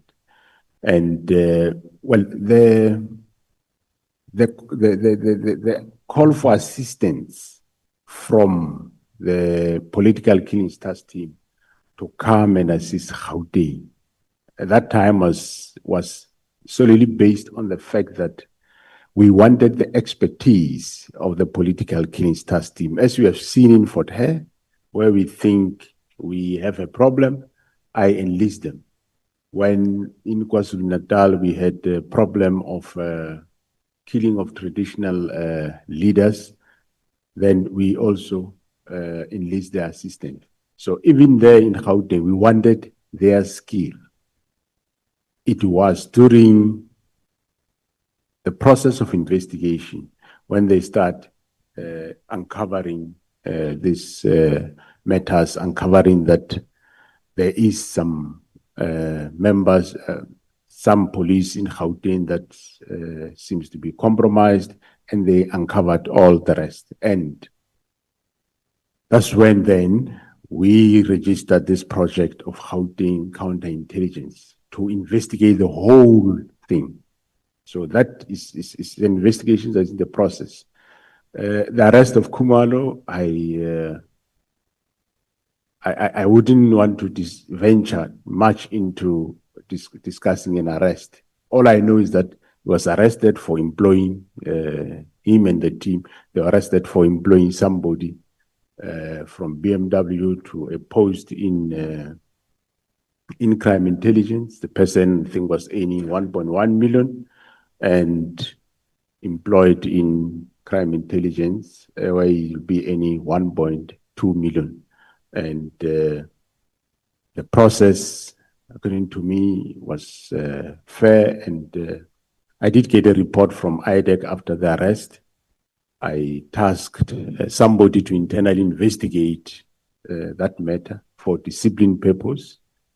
The report came to me to say there is no case based on what they find. The process looks legit. And I did clear them. I did inform them that we don't find a misconduct in this thing. Thank you, General. Thank you, Chair. I'm sure I'm still left with some minutes, but I'm done. Thank you so much, Honorable Ngola.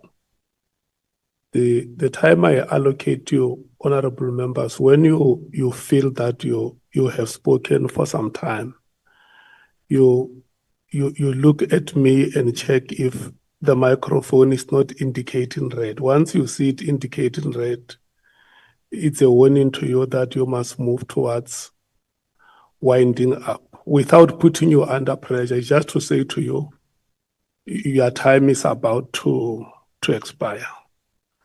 Okay, thank you so much. Most of the time, my microphone is off. Can we please move to, is it you, Honorable Nomvalo? Thank you so much. Thank you, Chair. How are you, National Commissioner? How are you doing? Through you, Honorable Chair, I'm fine, Honorable Nomvalo. I'm okay too.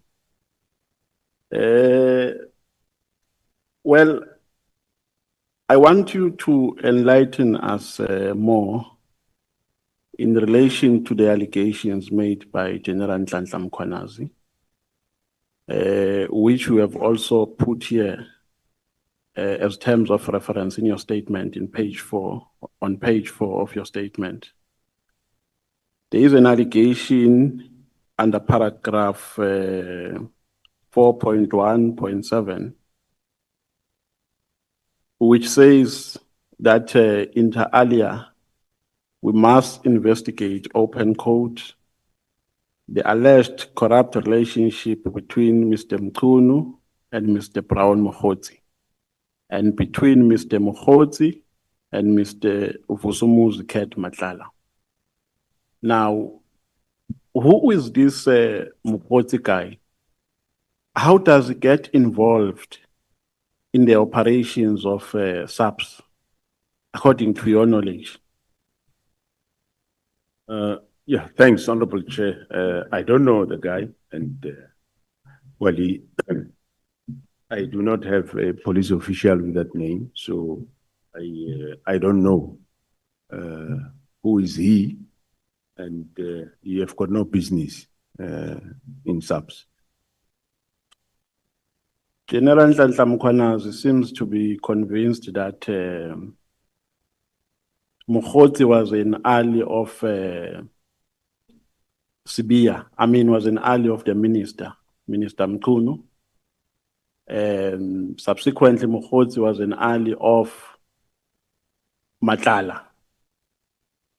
Now, in this context, Mkhotsi was used by Matlala as a messenger to the minister. What is your take on that? Do you agree with that? Yeah, I think the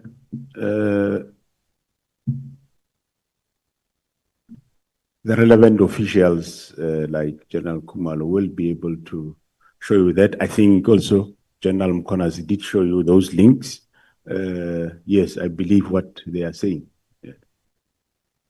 Yeah, because we are not doing an academic exercise here, National Commissioner.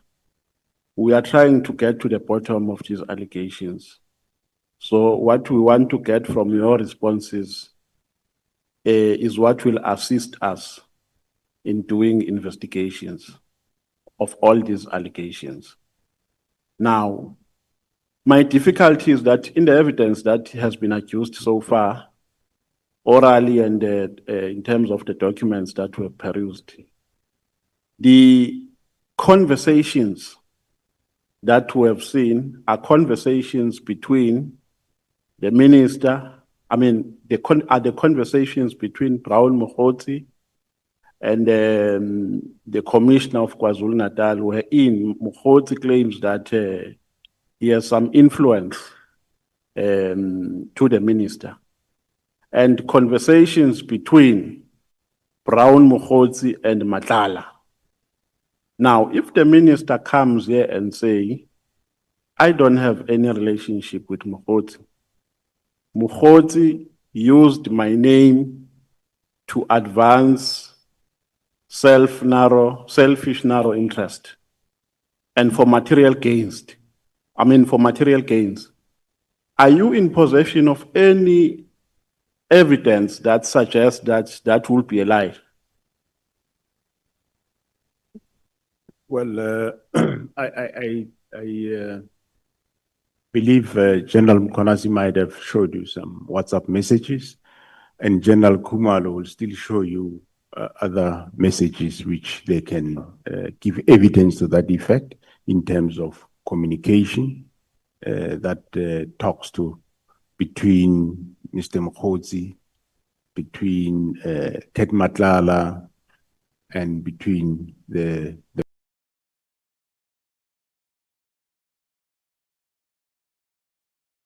minister. They will be able to show you that. You know why I'm asking that question, National Commissioner, is because I've been in a political space for some time. And I know that it's a general tendency of some comrades to use names of those who occupy higher echelons for their self-enrichment or for their material gains. So I anticipate that the defense of the minister might be that my name was wrongly used here. There is absolutely nothing that suggests that I've got a relationship with Mkhwanazi. I only know Mkhwanazi from a distance as a comrade. He had no influence in the running of SAPS. That is why I was able to write a letter that terminates the 360 million contract. What would you say? I'm asking this because we need evidence to resolve these matters. What would you say? How would you respond? Are we in a position to prove that wrong, that defense wrong, if the minister comes with that defense? Yeah, I'm sure the officials that I'm talking about will be able to show you the links. That's why I didn't want to give evidence of the second person. They will be able to give evidence to that effect. But I wouldn't overrule that, as you say, you are in the political space. You know the environment and how people behave. That I can't deny. You talk from experience. But the officials will be able then to indicate those WhatsApps that will show money movement and linkages. I think you just have to give it space until they give evidence. So to what extent has this so-called corrupt relationship caused the damage in the running of SAPS? So this alleged corrupt relationship between the minister and Mkhwanazi, ultimately Matlala, to what extent has it caused the damage? Well, the first damage is this disbandment of the directive of the 31st of December. That is a damage. Okay, now let's go to the disbandment of the political task team, political killings task team. Is there any piece of legislation which prescribes how a task team can either be formed or dissolved? Or there's a lacuna? No, there's no legislation. Legislation says the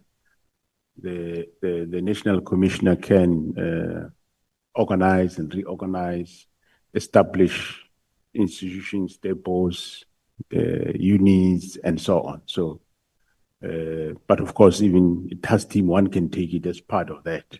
So, but doesn't mean it can necessarily be established by national committee. It can be established at lower levels also.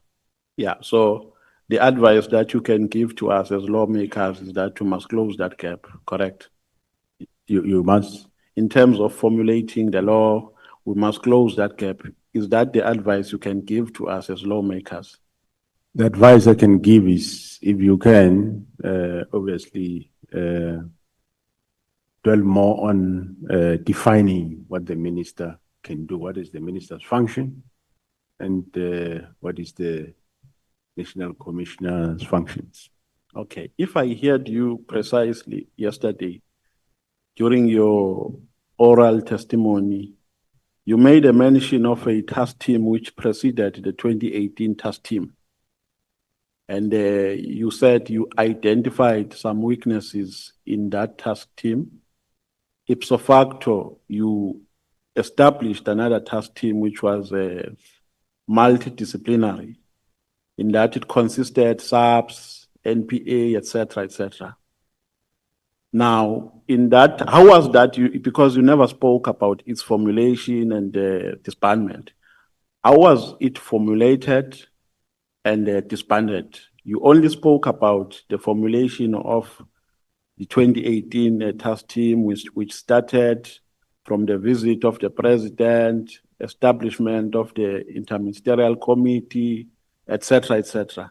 And you spoke less about the formation of the previous one. May you please take us through? Thanks, Honorable Chairperson. So you want me to? Yes, the previous task team which preceded the 2018 one, how was it formulated and dissolved, later dissolved? Yeah, the previous task team, when it was formulated, I was involved. We went to KZN. It was myself and the former, by then, Minister of Police, Mr. Fikile Mbalula.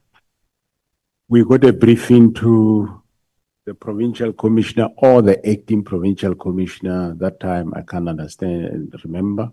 I think it was acting provincial commissioner, Major General Langa, I suppose. And after that briefing, and we said these political killings are a problem, so we need to do something. Then myself and General Langa, I said, no, Minister, in this case, we will establish a task team. And that agreement was endorsed, and the provincial commissioner established a task team consisting of members from various units and stations, including the DPCI. Actually, the brigadier from DPCI was the head of that specific task team. So you later dissolved it on the basis that it was not fulfilling its responsibilities to your satisfaction, correct? That's correct, yes. Did you identify some elements of criminality within that task team from the members of SAPS? No, what we identified was not necessarily criminality, but it was more the fact that they come from local. They interact a lot with local politicians. We identify that as a problem. As a weakness. As a weakness, yes. So there were no criminalities that were taking place. Not as far as I remember, but I know there were, but it wasn't members of this task team. There was one or so that was arrested for murders at Cleveland, but he wasn't a member of this task team. It was just a police official. Okay. Now, in the 2018 task team, you said that there was an involvement of different components because you wanted to tighten its trend. There was an involvement of SAPS, NPA. Now, where was the NPA reporting? Was the NPA also reporting to SAPS, or they were reporting to their bosses in the NPA? No, the NPA were reporting to their bosses.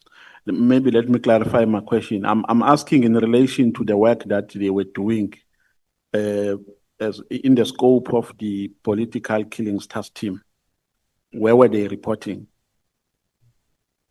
Yeah, they were reporting to their bosses, but of course, they work with the team. They will give, now and then they will take dockets and look at them and give guidance in terms of the investigation.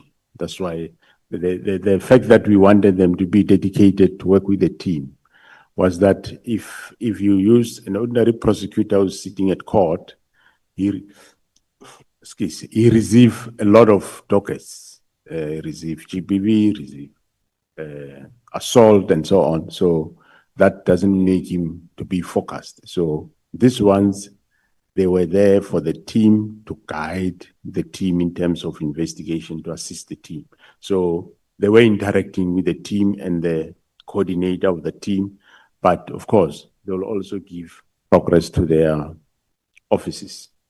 General Mkhwanazi said, I'm not quoting him verbatim, I'm just paraphrasing. He said that they made a gruesome discovery that some of the members of the PKTT were compromised, the result of which they took a decision to rotate them.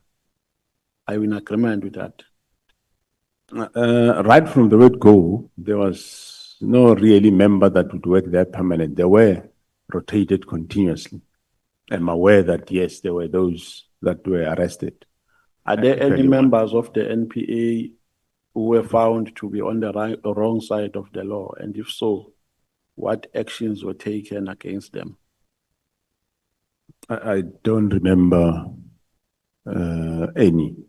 What I remember was there was members of SAPS that were, there were members of SAPS that were, there is members of SAPS that were arrested that were not part of the team. And there is one that I can remember of who was part of the team who was arrested by the same team. And in terms of NPA, let me recorrect my statement. I'm aware that there were cases opened by the team against members of the NPA, and which I end up having a meeting myself with the director, National Director of Public Prosecutions on the matter. Okay. National Commissioner, let's go to a letter dated the 31st of December, 2024. If I heard you correctly when you were responding to, I think, to Honorable Ngola, you said holistically the letter was wrong. So when you say that, do you mean that the minister was acting ultra vires in all the regarding all the instructions that he gave in that letter? Because remember, the instruction was not only related to the disbandment of political killings. There were other 2 instructions, and in total there were 3. So the minister acted ultra vires. Is that your conclusion? Yeah, I did say that according to me, yes, he acted wrong on 2 matters: political disbandment of political killing task team and the matter of the stop filling of posts in the crime intelligence. The post of entry, no, I don't think there's anything wrong there. Yeah, because somewhere in your statement you have articulated the statutory and constitutional responsibility of the National Commissioner and those of the minister. The gist of the minister's responsibility is to formulate and implement policy. That is correct. Honorable Chair, yes, yes, to develop national policing policy. So these matters were not related to that scope of framework. They were operational matters. According to me, the 2, they were operational matters that were within my terrain of managing. I could, if you have a problem with the task team, you could have said, I have a problem, 1, 2, 3 with the task team. Then I would go and investigate, see how serious is that. If it's so much serious that I should disband the task team, then I'll do it, or take out the members and bring other ones. Yes, that's what I would have done. Okay, the last paragraph of that letter says, open quote, "My observation in this regard, as indicated above, is that further existence of this team is no longer required nor is it adding any value to policing in South Africa. Now, I know that your sentiments around this, your sentiments are that the team was effective because you went to an extent of giving us statistics of the arrests that were made and the investigations. Now, so I want to get the extent of the work that was done by this political killings task team. You know, I'm going to put a proposition to you, and I would request your opinion.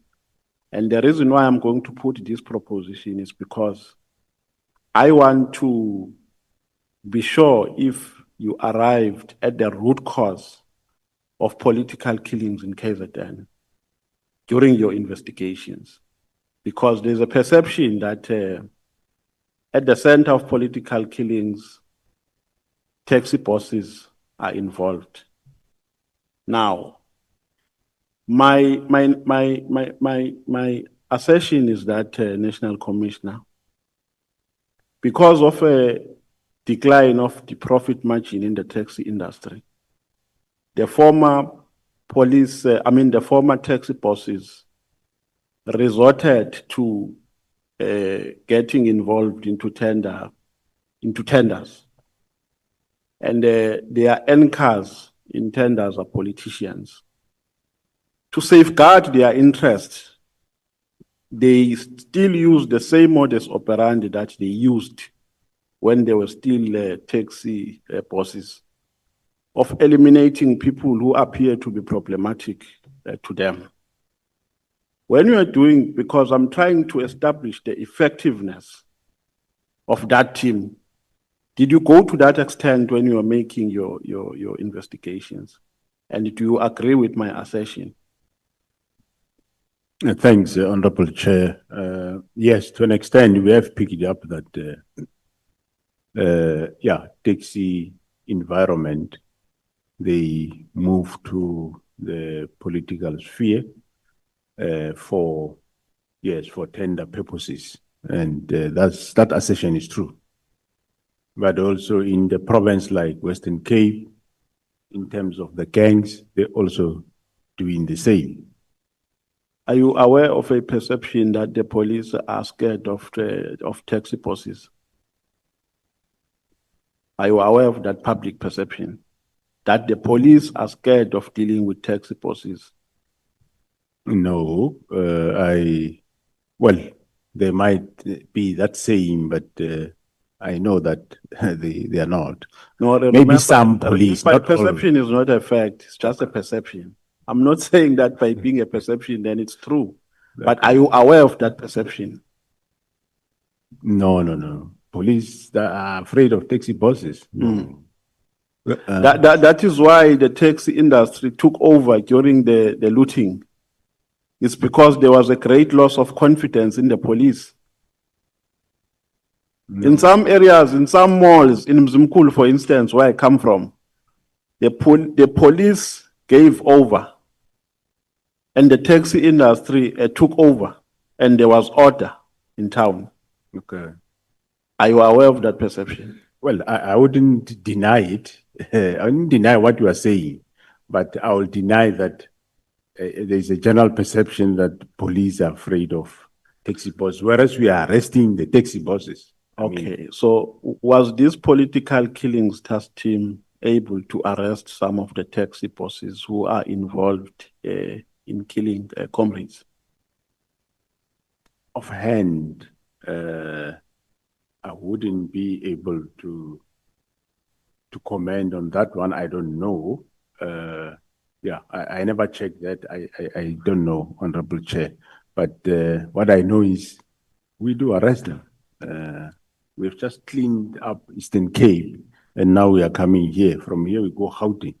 So we're not afraid of them. No. Okay, let's go to General Mkhwanazi, the Provincial Commissioner of KZN. Went to the media on the 6th of July One would say he just became helpless in the situation because at some point he attempted to appear before the Zondo Commission. They never allowed him to appear. He tried to address his concerns within SAPS. He was never given audience.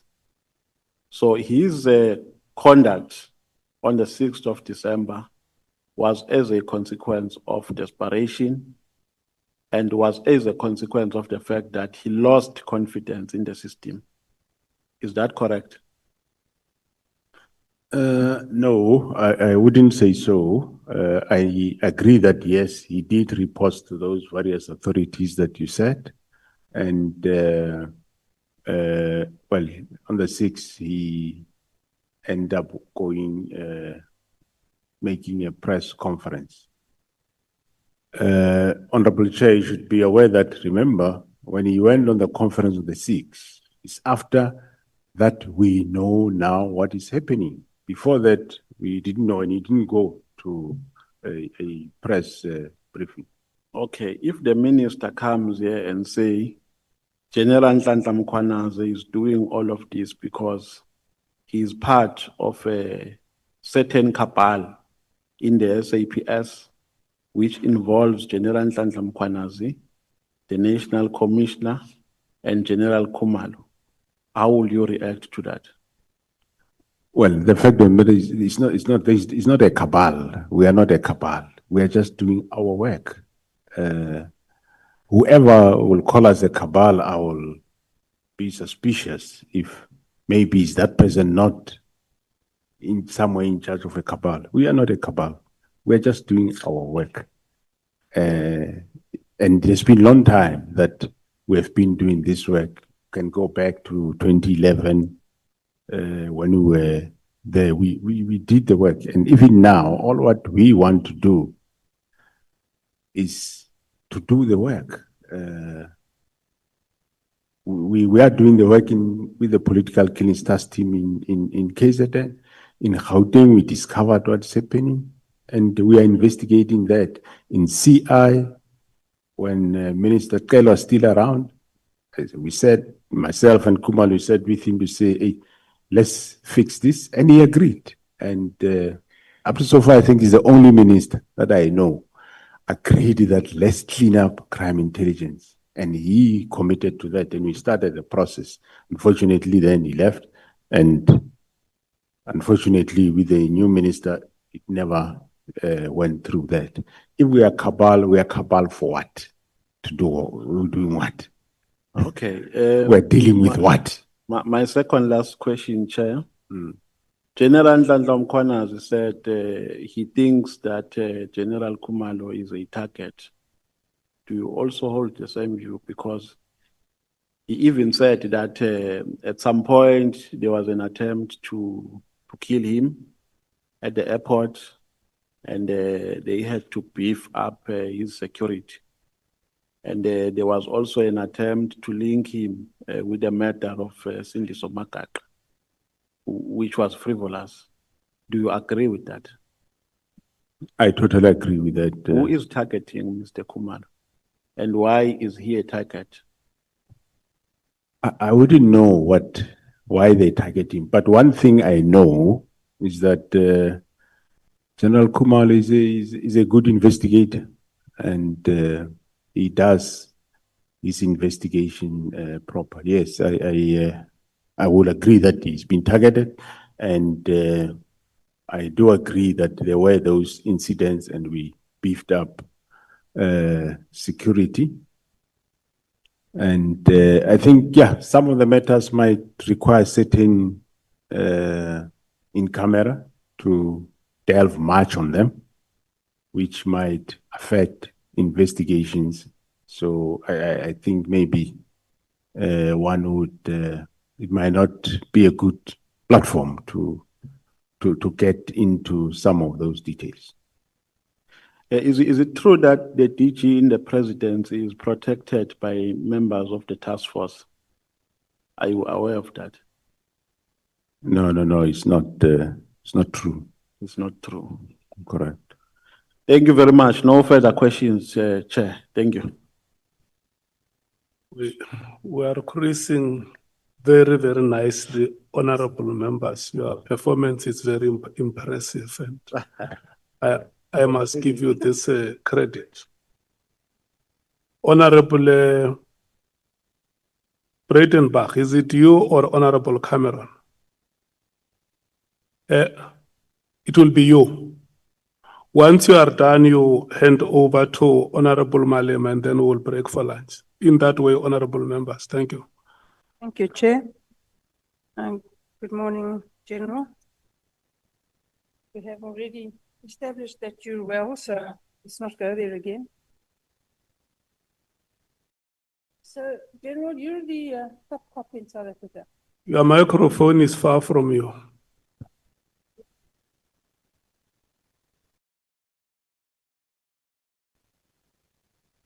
You're the top cop in South Africa. You're the only real general in the South African Police Service. And you say that you hold the view that the instruction of the minister to close the political killings task team was ultra vires and encroached on your domain as the National Commissioner. So why did you not tell him so? Tell him that you won't close it down, that it's doing good work and that he's out of line. Why didn't you just do that? Thanks, Honorable Chair. But even though I tell him that this team is doing good work, we're not supposed to close it, he said we must close it. No, General, I'm sorry, you're missing the gist of the question. Oh, sorry. The question is, not that you didn't discuss it with him, I'm sure you did. Thank you. Why didn't you tell him you're not interested? He's encroaching on your terrain, he's out of line, he can't do what he's doing, and he must concern himself with his own business and you concern yourself with yours. Well, thanks, Honorable Chair. Like I said, I did my best to tell him, let's not close, and he insisted. General, my difficulty is that he can't insist.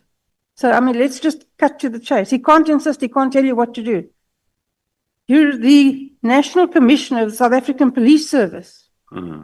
There's no one above you and he's not above you. He's a Minister of Police, he's above me. Not in the hierarchy of the South African Police Service, General, and you and I both know that.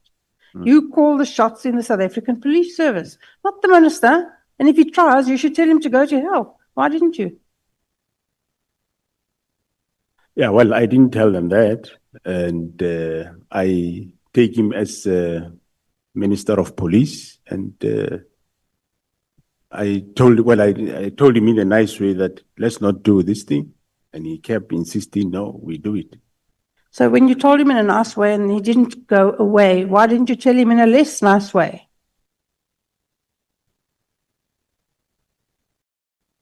Yeah.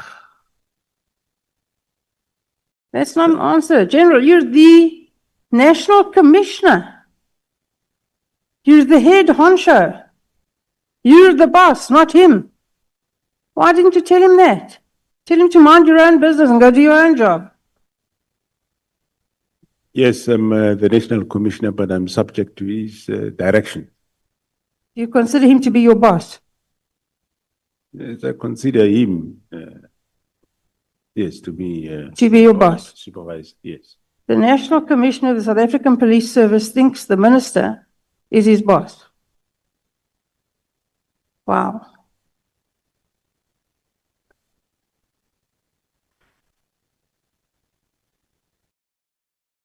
So then you said, you discussed with him, he gave you no answers, real answers about why it should close down. Nothing was satisfactory. And then you said something odd. You said if it had been something about farm murders, the citizens of South Africa and parliamentarians would have reacted to the closing down. But because it wasn't, no one reacted. Now, why do you want citizens of South Africa and parliamentarians to do your job? It's your job to deal with that issue, not anybody else's. Did you come to Parliament and say, the minister is encroaching on your domain, he's exercising unacceptable political interference in the police service? Did you do that? And if not, why didn't you do it? Thanks, Honorable Chair. We did appear at the committee. We briefed them how good the political killings task team is doing its work. And there was any member of the team that would say, no, we think this the minister shouldn't do. Again, General, I have difficulty with, you're a really nice guy. I mean, there's no question about that. But you're nice. You're way too nice. You're the head of the South African police. Nobody can tell you what to do. You've got a lot of power. You don't seem to want to exercise it. And I don't understand that. Why didn't you come to the portfolio committee and say, this minister, tell them to call him to the portfolio committee and then sit there with him and say, this minister is interfering in the South African police service. He's telling me what to do. Why didn't you do that? How else would they have known? Thanks, Honorable Chair. We learn. So in future, if I'm still there, that's what I will do. What do you say?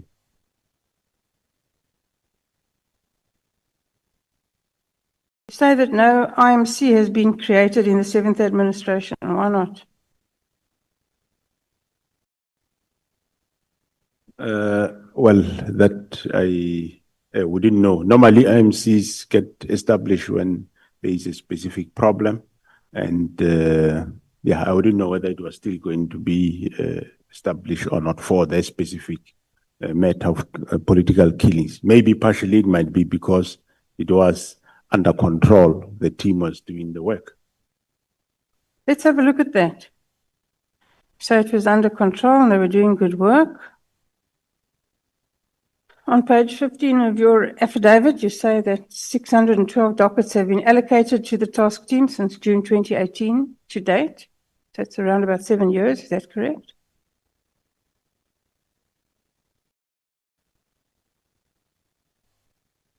That's correct, Honorable Chair. Amongst other things, you say that 10 cases are pending a decision by the National Prosecuting Authority. So how long have they been with the National Prosecuting Authority? How long, generally speaking, do they take to make a decision? And how long have these 10 cases been with them?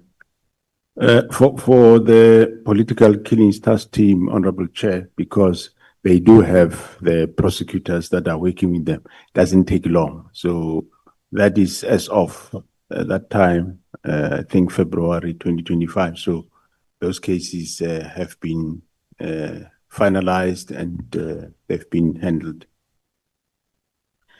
You say 57 cases have been withdrawn. What are the typical reasons for these withdrawals? Withdrawals, there will be, of course, various reasons, as Honorable Chair, as the Honorable Member knows. He was in this field before, so I wouldn't be able to table exactly one by one reason for the withdrawals, but it will be either maybe some of these suspects might have, or the case have fallen. Normally, what happens here is witnesses do support the investigation. At some point, they turn around, especially your Section 204 witnesses. Some of them, they just somersault and turn around. We have one of the murder cases in Zululand where witnesses have done the same thing, which is quite I think it was a killing of a municipal manager. So I'm just giving an example, but that's some of the reasons that happens. I would imagine that happens quite often in this kind of case. You are. And that must be one of the reasons why there's a political killings task team. So that proper care can be taken of the witnesses so that they don't become intimidated or killed. so that the case can run. Is that not what the task team does? Yeah, no, the task team does. They do take care of the witnesses, but it just happens sometimes. Some witnesses run out of where they've been protected and they end up being paid and they turn around. And then you say 297 cases have been finalized. What does this mean? Finalized means where they are, where there is either is acquittal or there is a conviction. Yeah, that's what it refers to. So you'll agree with me, General, to understand whether the political killings task team has in fact been successful.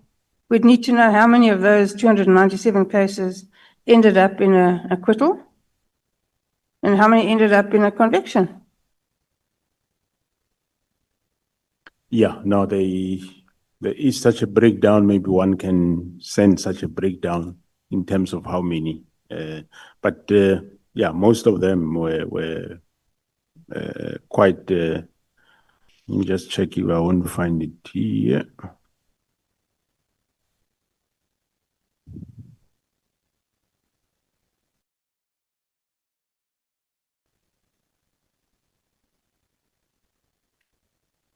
Yeah, I think I'll look for it, Honorable Chair, and I will be able to give the Honorable Member. Thanks. I won't hold you to it, General. Just give me a ballpark. 50% convictions, 60% convictions, 10%. More or less 40%. But of late, as of this year, the conviction have increased quite a lot because most of your 2018-19 cases were finalized late last year and this year. So the performance is quite very good. So, General, again, you're a very nice guy. Your subordinates seem to act with scant regard for you and your rank. They seem to disrespect you. Do you agree? Well, they do respect me and we respect each other, Honorable Chair. I said they disrespect you. Yes, They do as they please. Honorable Chair. They do as they please, clearly. And why do you put up with it? Thanks, Honorable Chair. Yes, I was exercising authority, but as I said, there was also this late that the Minister and General Secretary. In the South African police, surely he's capable of doing any job you tell him to do. Correct, Honorable Chair, but there he couldn't. So it was my understanding at the time, it was that maybe he doesn't know how to do it. I didn't have a benefit of what we all know now. So General, you can't cut out of it like that. I'm very sorry. You can't just say you didn't think that he couldn't, or you thought he couldn't do the job. How long have you known Sabia? He occupies the second highest rank in the South African police force. And when he doesn't do what you tell him to do, you assume it's because he can't? It looks to me like he wouldn't. Well, that time I thought you can't, Honorable Chair. And you say, we sit here today knowing what we know. And only after the 13th of May did we know that the plans to start the disbandment of the political killings task force started after the raid on Matlala and Molefe. And before that, you didn't know it. That's correct, Honorable Chair. But how could you not have known? What is the crime intelligence doing? Are you not briefed daily on intelligence issues? And if not, why not? Yeah, you do get briefed, but this one we did not know, Honorable Chair. You know, the rest of South Africa knew and has known for some time. You're probably the only person who didn't know. How is that possible? Well, Honorable Chair, indeed I didn't know, I must say, and we only know that day. Also said that you were not so sure that it was an illegal order from the minister. If you weren't so sure, the South African Police Service has got a huge legal division with lots of well-paid people. Why didn't you ask one of them for an opinion? Well, we did ask, and they were also, some said yes, some said no. That's not how legal opinion works, General, and you and I both know it. A legal opinion works like this. You give somebody a brief. You ask them for them, not their opinion, not what they think, what the law says. That's a legal opinion. And they would have prepared one for you and told you what the law says. Not something this, something that. That's not a legal opinion. And you and I both know that. So please, will you answer the question? Yeah, Honorable Chair, thanks. As I said, I did ask, and that's what I got. Some And said yes, some said no. yeah, and that time, of course, I said it's a fine line whether it should be. Is it some would say yes, is a policy direction. Some will say no, you have encroached. So I chose my way to say I think he encroached. So I don't know what is the feeling of this Honorable House. Did you get a written legal opinion on whether the instruction from the minister was in fact ultra vires or not? Oh no, Honorable Chair, I didn't get a written legal. Why not? I deemed sufficient what they were advising me verbally. They weren't advising you. Some said yes, some said no. That's not advice.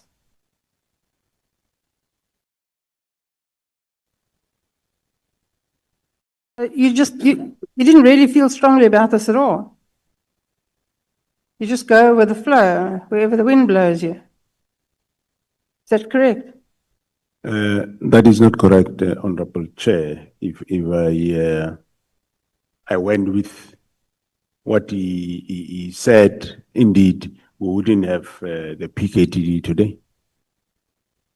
Now, Section 207 of the Constitution mandates you to exercise control over and manage the police service in accordance with the national policing policy and the directions of the cabinet minister responsible for policing. Is that correct?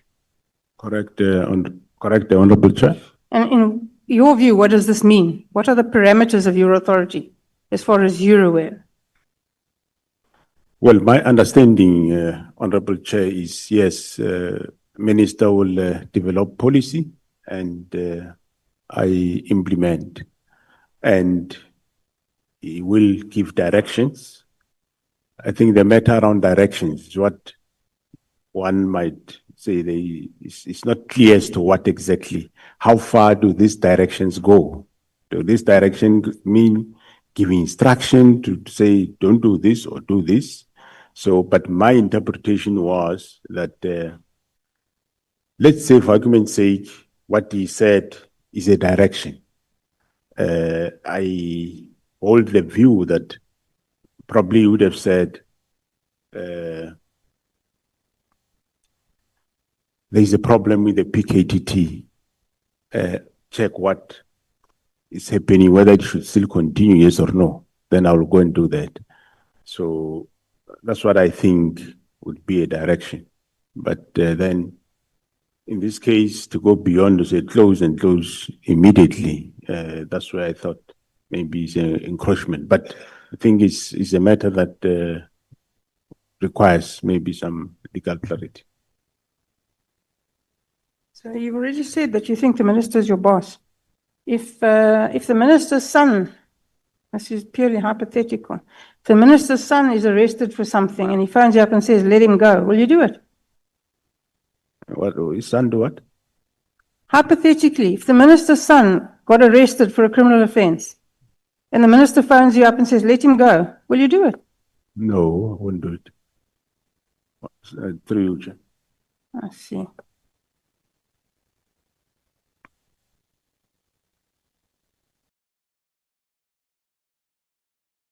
So General, the claims made by General Mkhwanazi, are they true? Which claims? The claims that he made in his press conference, everything he said, is it true? Well, I do take them, yes, that it is true. Well, if that's true, then the South African Police Service is in a huge mess. No? We should all be very worried. That's why we're sitting here today. Do you agree? Honorable Chair, after the discovery of what we discovered on Matlala's phone, yes, I agree, there are problems. Again, General. And that those problems, we are addressing them. If that's the first time that you became aware of problems, and that's when you started to be worried, General, then you've been living under a rock for the last 12 years. Because we all know that's not where the problem started.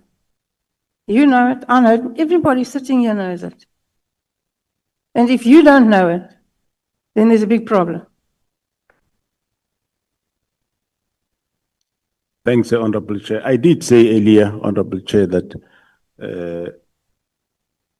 the institutions of the justice system, yes, as you say, we know where it started.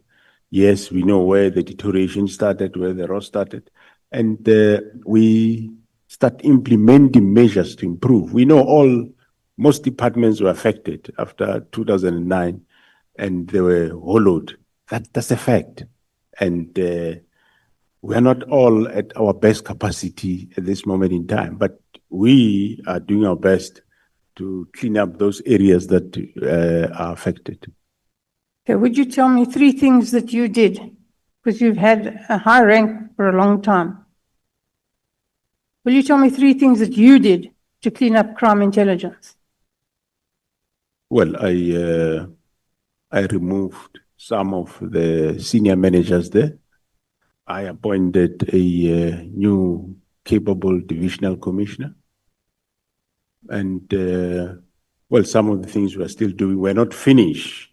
And in that space of crime intelligence, yeah, one might have limitations in talking, but we rectified some messes that were happening there in terms of informers' claims, senior managers abusing some resource vehicles. We attended to that. So, yes. Did you fire all of the family members of Richard Mhluli who he appointed? We fired some, not only him, but we have fired some. Did you fire all of them? No, not all of them. Why? Some have been legitimately appointed. So General Kumalo was still busy dealing with those matters. There are those that we found not legitimately, not only Mhluli, but other families, and we fired them. What kind of a relationship do you have with Kekana? My relationship with Kekana is a minister of police. He was minister of police, and we only meet at work. We don't, after hours, meet to drink coffee or whatever. He lives his life, I live my life. We only meet when you are at work. We are not friends. We're working colleagues, but after hours, he has his life, I have my life. Have you seen him since he's no longer the Minister of Police? I saw him once. I bumped against him somewhere. But other than that, I don't talk to him. I don't phone him. He doesn't phone me. But I enjoyed working with him. Well, he have his shortfalls, problems, but enjoyed working with him.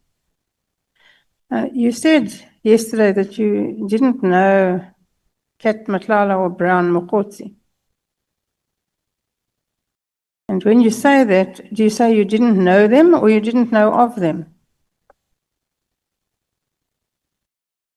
I didn't know them, and I didn't know of them until General Mkhwanazi spoke to me about a Brown Mkhwanazi. Because he asked me whether I know this person. I say, I don't know. He says, no, this person was with you at Lisukisiki when 18 people were murdered there. I says, well, if he was there, I don't know this guy. Even Matlala, I don't know him, I haven't heard of him. Doesn't it concern you a little, General, because it concerns me more than a little, that the head of the South African Police Service says he doesn't know people that it's common knowledge are intricately involved in the underworld and amongst the most well-known gangsters in South Africa, and you don't know it? Well, I must be honest, I didn't know of that. But now I know.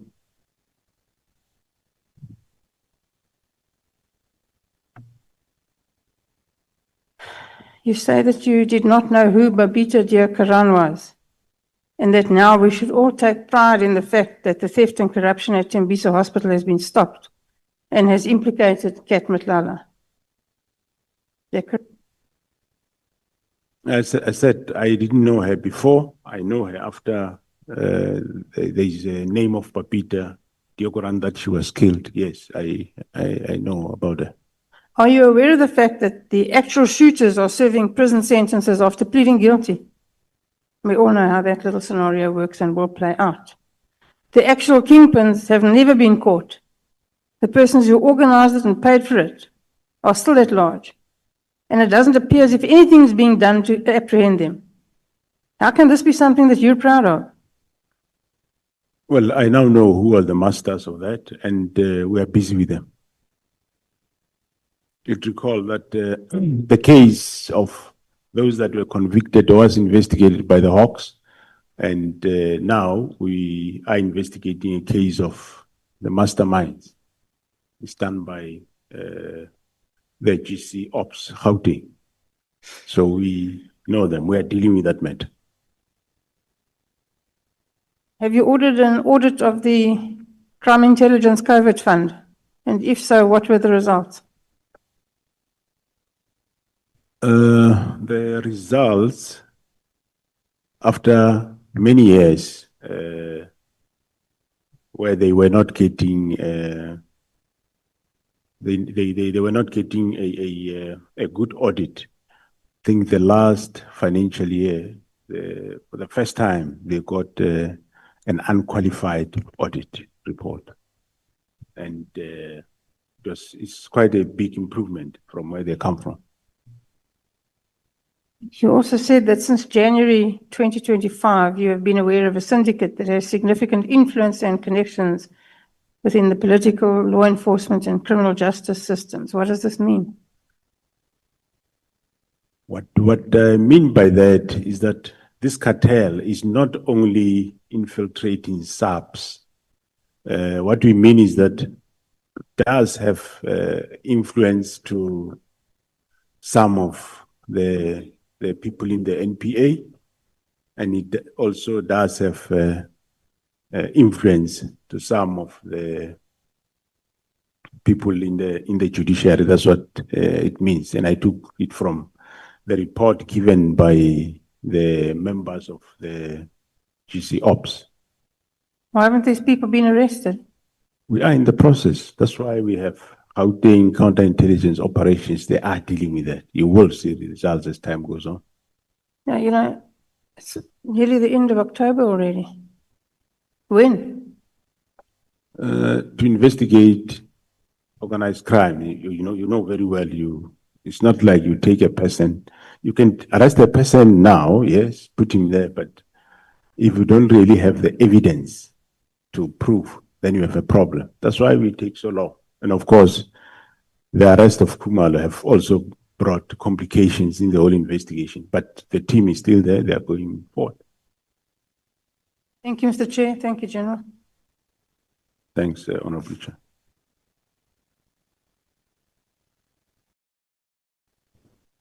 Thank you very much, Chairperson. Good afternoon, General. Good. I want to ask very few questions. I think colleagues have dealt with a lot of issues.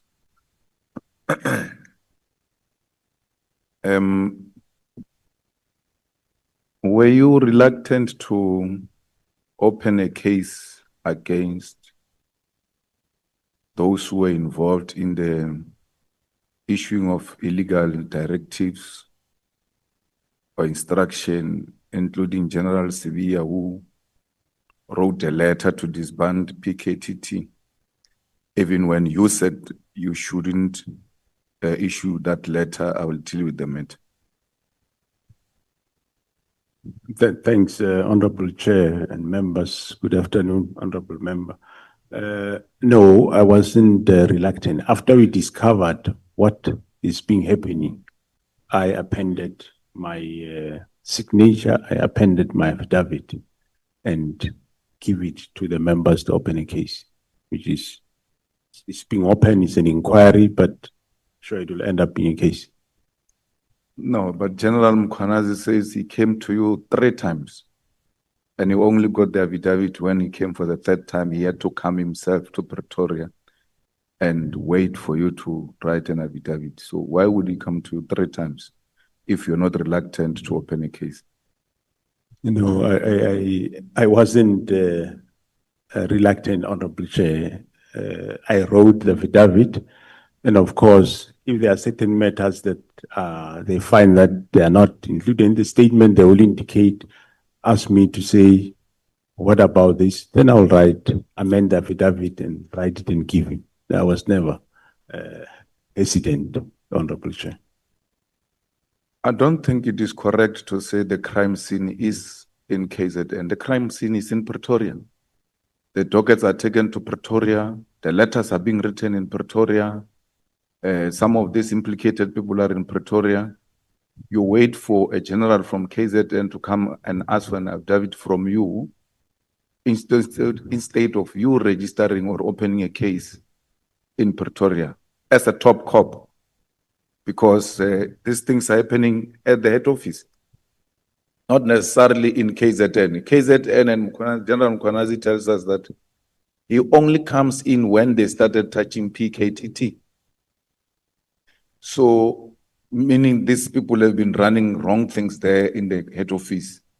And General, you don't open a case until General Mkhwanazi comes. What informs that? Honorable Chair, the opening of the case, we only opened the case after we realized what is happening. Even him, he didn't open a case before because we didn't know what was happening. After we realized what is happening, then we wrote that's when I appended my affidavit, and we look as to where will this be, and we said, well, the team is in KZN, and we registered the case there in KZN. It didn't make a difference, but we said the scene is there where it happened, but yeah, that's how we arrived at it. No, General, all of us agree that everything happened after you discovered there is a rot. There's something going on which is wrong. You should accept that you did not act in a responsible manner as a national commissioner after you discovered that there was something wrong. If General Mkhwanazi can open a case, you too had a duty to open a case. Actually, it was supposed to be you, not even General Mkhwanazi, because your deputy in Pretoria is the one who issues illegal instruction. Your minister in Pretoria is the one who issues illegal directives and to deal with the people of KZN. So the crime scene is in Pretoria.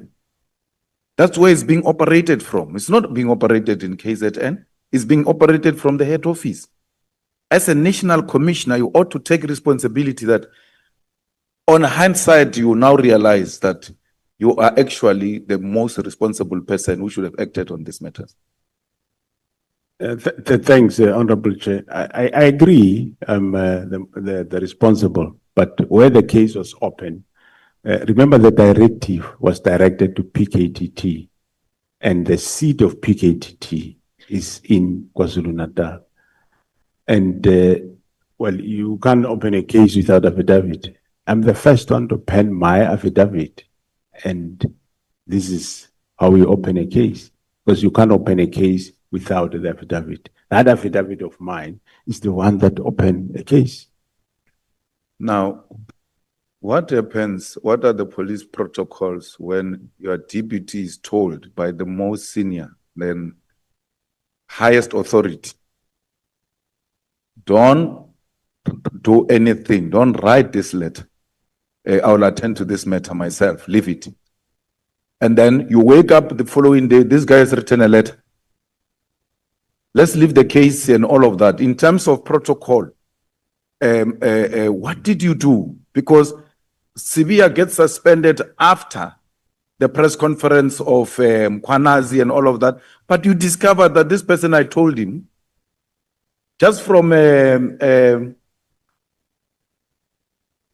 labor point of view and hierarchy and protocols, it can't be that you can give your subordinate an instruction and he that is extreme.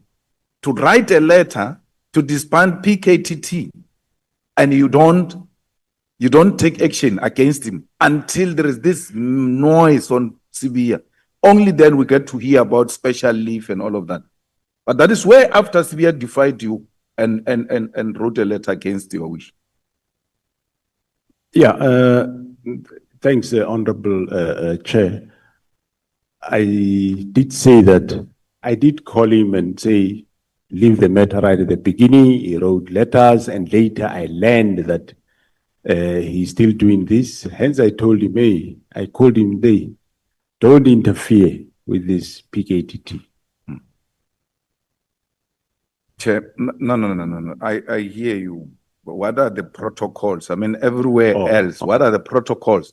If you say to this guy, don't write a letter, especially on such a matter, and he writes a letter, the protocol is not, hey, don't do this.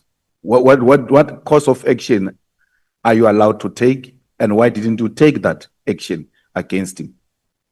Well, one of the actions I can take is to warn him, which I did at some point in April, May. I did call him and say, stop doing what you are doing. Now, General, from where I'm sitting, and I don't have a doubt, unlike Honorable President, I agree that you opposed the dissolution of PKTT. And you did it in your own manner, because sitting there, I can see an agreeable person. So you are not going to come across as if you are General Mkhwanazi or Malema or anything. You've got your way of communicating things. So that's your political principle. Whether they call it a boss or not, it's a political principle. It's overseeing your work and the work of the department and all of that. When he says dissolve PKTT and you are not agreeing, it can only be the way you are doing it. Okay, no, I hear you, why? And then the person is not budging on reasons. And then you say, well, let's take time, try to see how we go about it, because you're hoping something in between will happen. So you're buying time so that there could be a possible intervention. And amongst other things, in between, you went to the president and briefed him and all of that. Will I be correct to make that observation that right from the scratch, you were not in doubt that this thing must not be dissolved? But you can't speak to your minister as if you are speaking to your subordinate. You find a correct within a measured ways to address that point. Yeah, no, that's correct. Yes, I believe that it's not right, and I find a way to address him, for him to open up, to tell us why is he disbanding this team, and that door remained not open. Now, General, who qualifies to, when there is an information that deserves to be classified, who qualifies to classify information? It is the author of the information.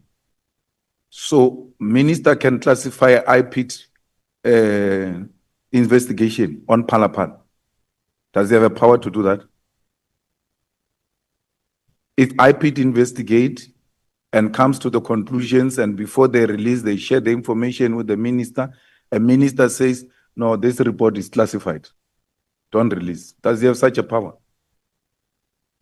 No, it wouldn't be the minister who classified it. He can say it if he saw that the report is classified, but he doesn't have the power to classify it. The report would have been classified by the author, in this case, which is IPIT. So the IPIT classified Phala investigation. According to what you are saying, yes, that will be correct, because I don't have it with me and I wouldn't know what level of classification is there. But No, I'm the not author would according have. to me. I'm asking if Phala was investigated by IPIT and then at the later stage they classified that investigation. Themselves as the authors, through you, Honorable Chair, would have, if the report is classified, it will be them, IPIT, that classified the report. Have you checked up on General Khumalo since he called since he went on sick leave or something like that? I did, Honorable Chair. And how is he doing? No, he's doing quite well now. So we should expect to have him soon. Yeah, we can expect him soon, yeah. It was quite a tragic thing, but I think maybe a week or so, he will be fine. Now, General, when you say PKTT did a good job and therefore it must not be closed down, are there few examples you can give us of the work done by the PKTT, which are tangible and we can be in a position to make a quick reference to and confirm that indeed this team has made serious inroads? Yeah, even though I don't have the details of each case, but there is a number of cases that I can give that they resolved. One of them, as I said, is the case of the DA councillor in Bergville. He was convicted for murder and killing. The case of also, I think, is a DA councillor around Howick. There has been convictions in that regard, and a number of people, including the Nkosi there, has been arrested, and the case is going on. And yeah, the case of Cindy Somakaka, it is the PKTT that have unraveled what we now know. And the case is not yet still finalized. There has been conviction of some suspects or accused, but the case is not finalized. So there is still arrests that will unfold once the first phase is finalized. So yeah, some of the cases now and then you see in the media where I think recently they did get a life sentence in the murder at Ladysmith. They got life sentences. A number of cases they had life sentences. And in terms of arrests, we have seen they've recently, of course, brought Mr. Molefe on a number of cases, Ket Matlala on a number of cases. And in KZN, it's quite a number of cases, just that I will need to talk to each case, but those are the success that they have done. And also in terms of police officials that were involved in this type of political killings, or they aided in one or another or defeated the ends of justice, there is 34 police officials that the PKTT arrested, which some of them have been sentenced, some of them are still going court, and majority have been dismissed. Few are still left in the organization. And there is a number of firearms that they have recovered over 100 farms that they recovered, which were linked to these cases, where they also found people guilty of illegal possession of firearms and ammunition. So, yeah. Now, when they went to Molefe's house to arrest him, they found a leader of the PA, Kekana, with Molefe, and they claimed there were other people, including a journalist. Are you aware of other people who were found in that house, or any journalist who was found in the house of Molefe when he was getting arrested? I'm not, yeah, I'm aware that there was a journalist, but I don't know who. But I know that they did find Mr. Kunene at that house. And a journalist. A journalist. Yeah, the journalist, yes. I don't know who the journalist is, but I know that they did find Mr. Kunene there. Actually, it wasn't the first time. When they went for the second time, they found him there. When they went for the first time for Molefe, they found Mr. Kunene there, and when they went the second time, they found Mr. Kunene there. Yeah, the first time he turned at the gate, they were inside busy. He came to the gate and they showed him the road. And luckily, whatever he got, he went for the road. General Mkhwanazi told us that you guys can search WhatsApps, including a view once and deleted WhatsApps and all of that. Do you have an equipment like that as SAPS, or have you outsourced that responsibility to a private company? And if it's a private company, whose company is that? And how was that tender awarded? Honorable Chair, because we don't want to be searched here WhatsApps by Matlala. Yeah? You give Matlala's tenders there, only to find this WhatsApp thing is in the wrong hands. So we need to know if it's private, who. But if you've got equipment, that's enough. Thanks, Honorable Chair. The question is quite sensitive to answer this one. But we don't use service providers, but. Oh, so meaning it's internal. I do really, I don't want to confirm that we can do that. No, General Mkhwanazi came and told us. He said it himself. It's not like we're bringing a rumor or anything. He was sitting there. He told us that they search WhatsApps. They take your phone and search WhatsApps, and they've got it. Even if you delete, they will still find a way of using whatever equipment. So it's not a rumor. He came here and told us that. So I wanted you as a top cop to confirm if indeed that is correct. Thanks, Honorable Chair. I'll have to go back and check with my division, crime intelligence. Now, Mr. Nkabinde, what was his involvement in the running, in the operations of SAPS? Because he will be a chief of staff and operate at that level of the ministry. But the impression we get is that he was now interfering with the admin issues that do not necessarily need a political office to be involved. Yeah, he would, Honorable Chair, he would interact with during meetings, when we have meetings with the ministers. And he didn't, outside the meetings, he didn't get involved in the giving officials instructions or anything of that sort. Yeah, no, from the SAP side, I am not aware of, but from where he was worked once at IPIT, I'm not sure. I wouldn't know. And then Brown Mokhozi, was he ever involved with SAPS operations or interference of any kind?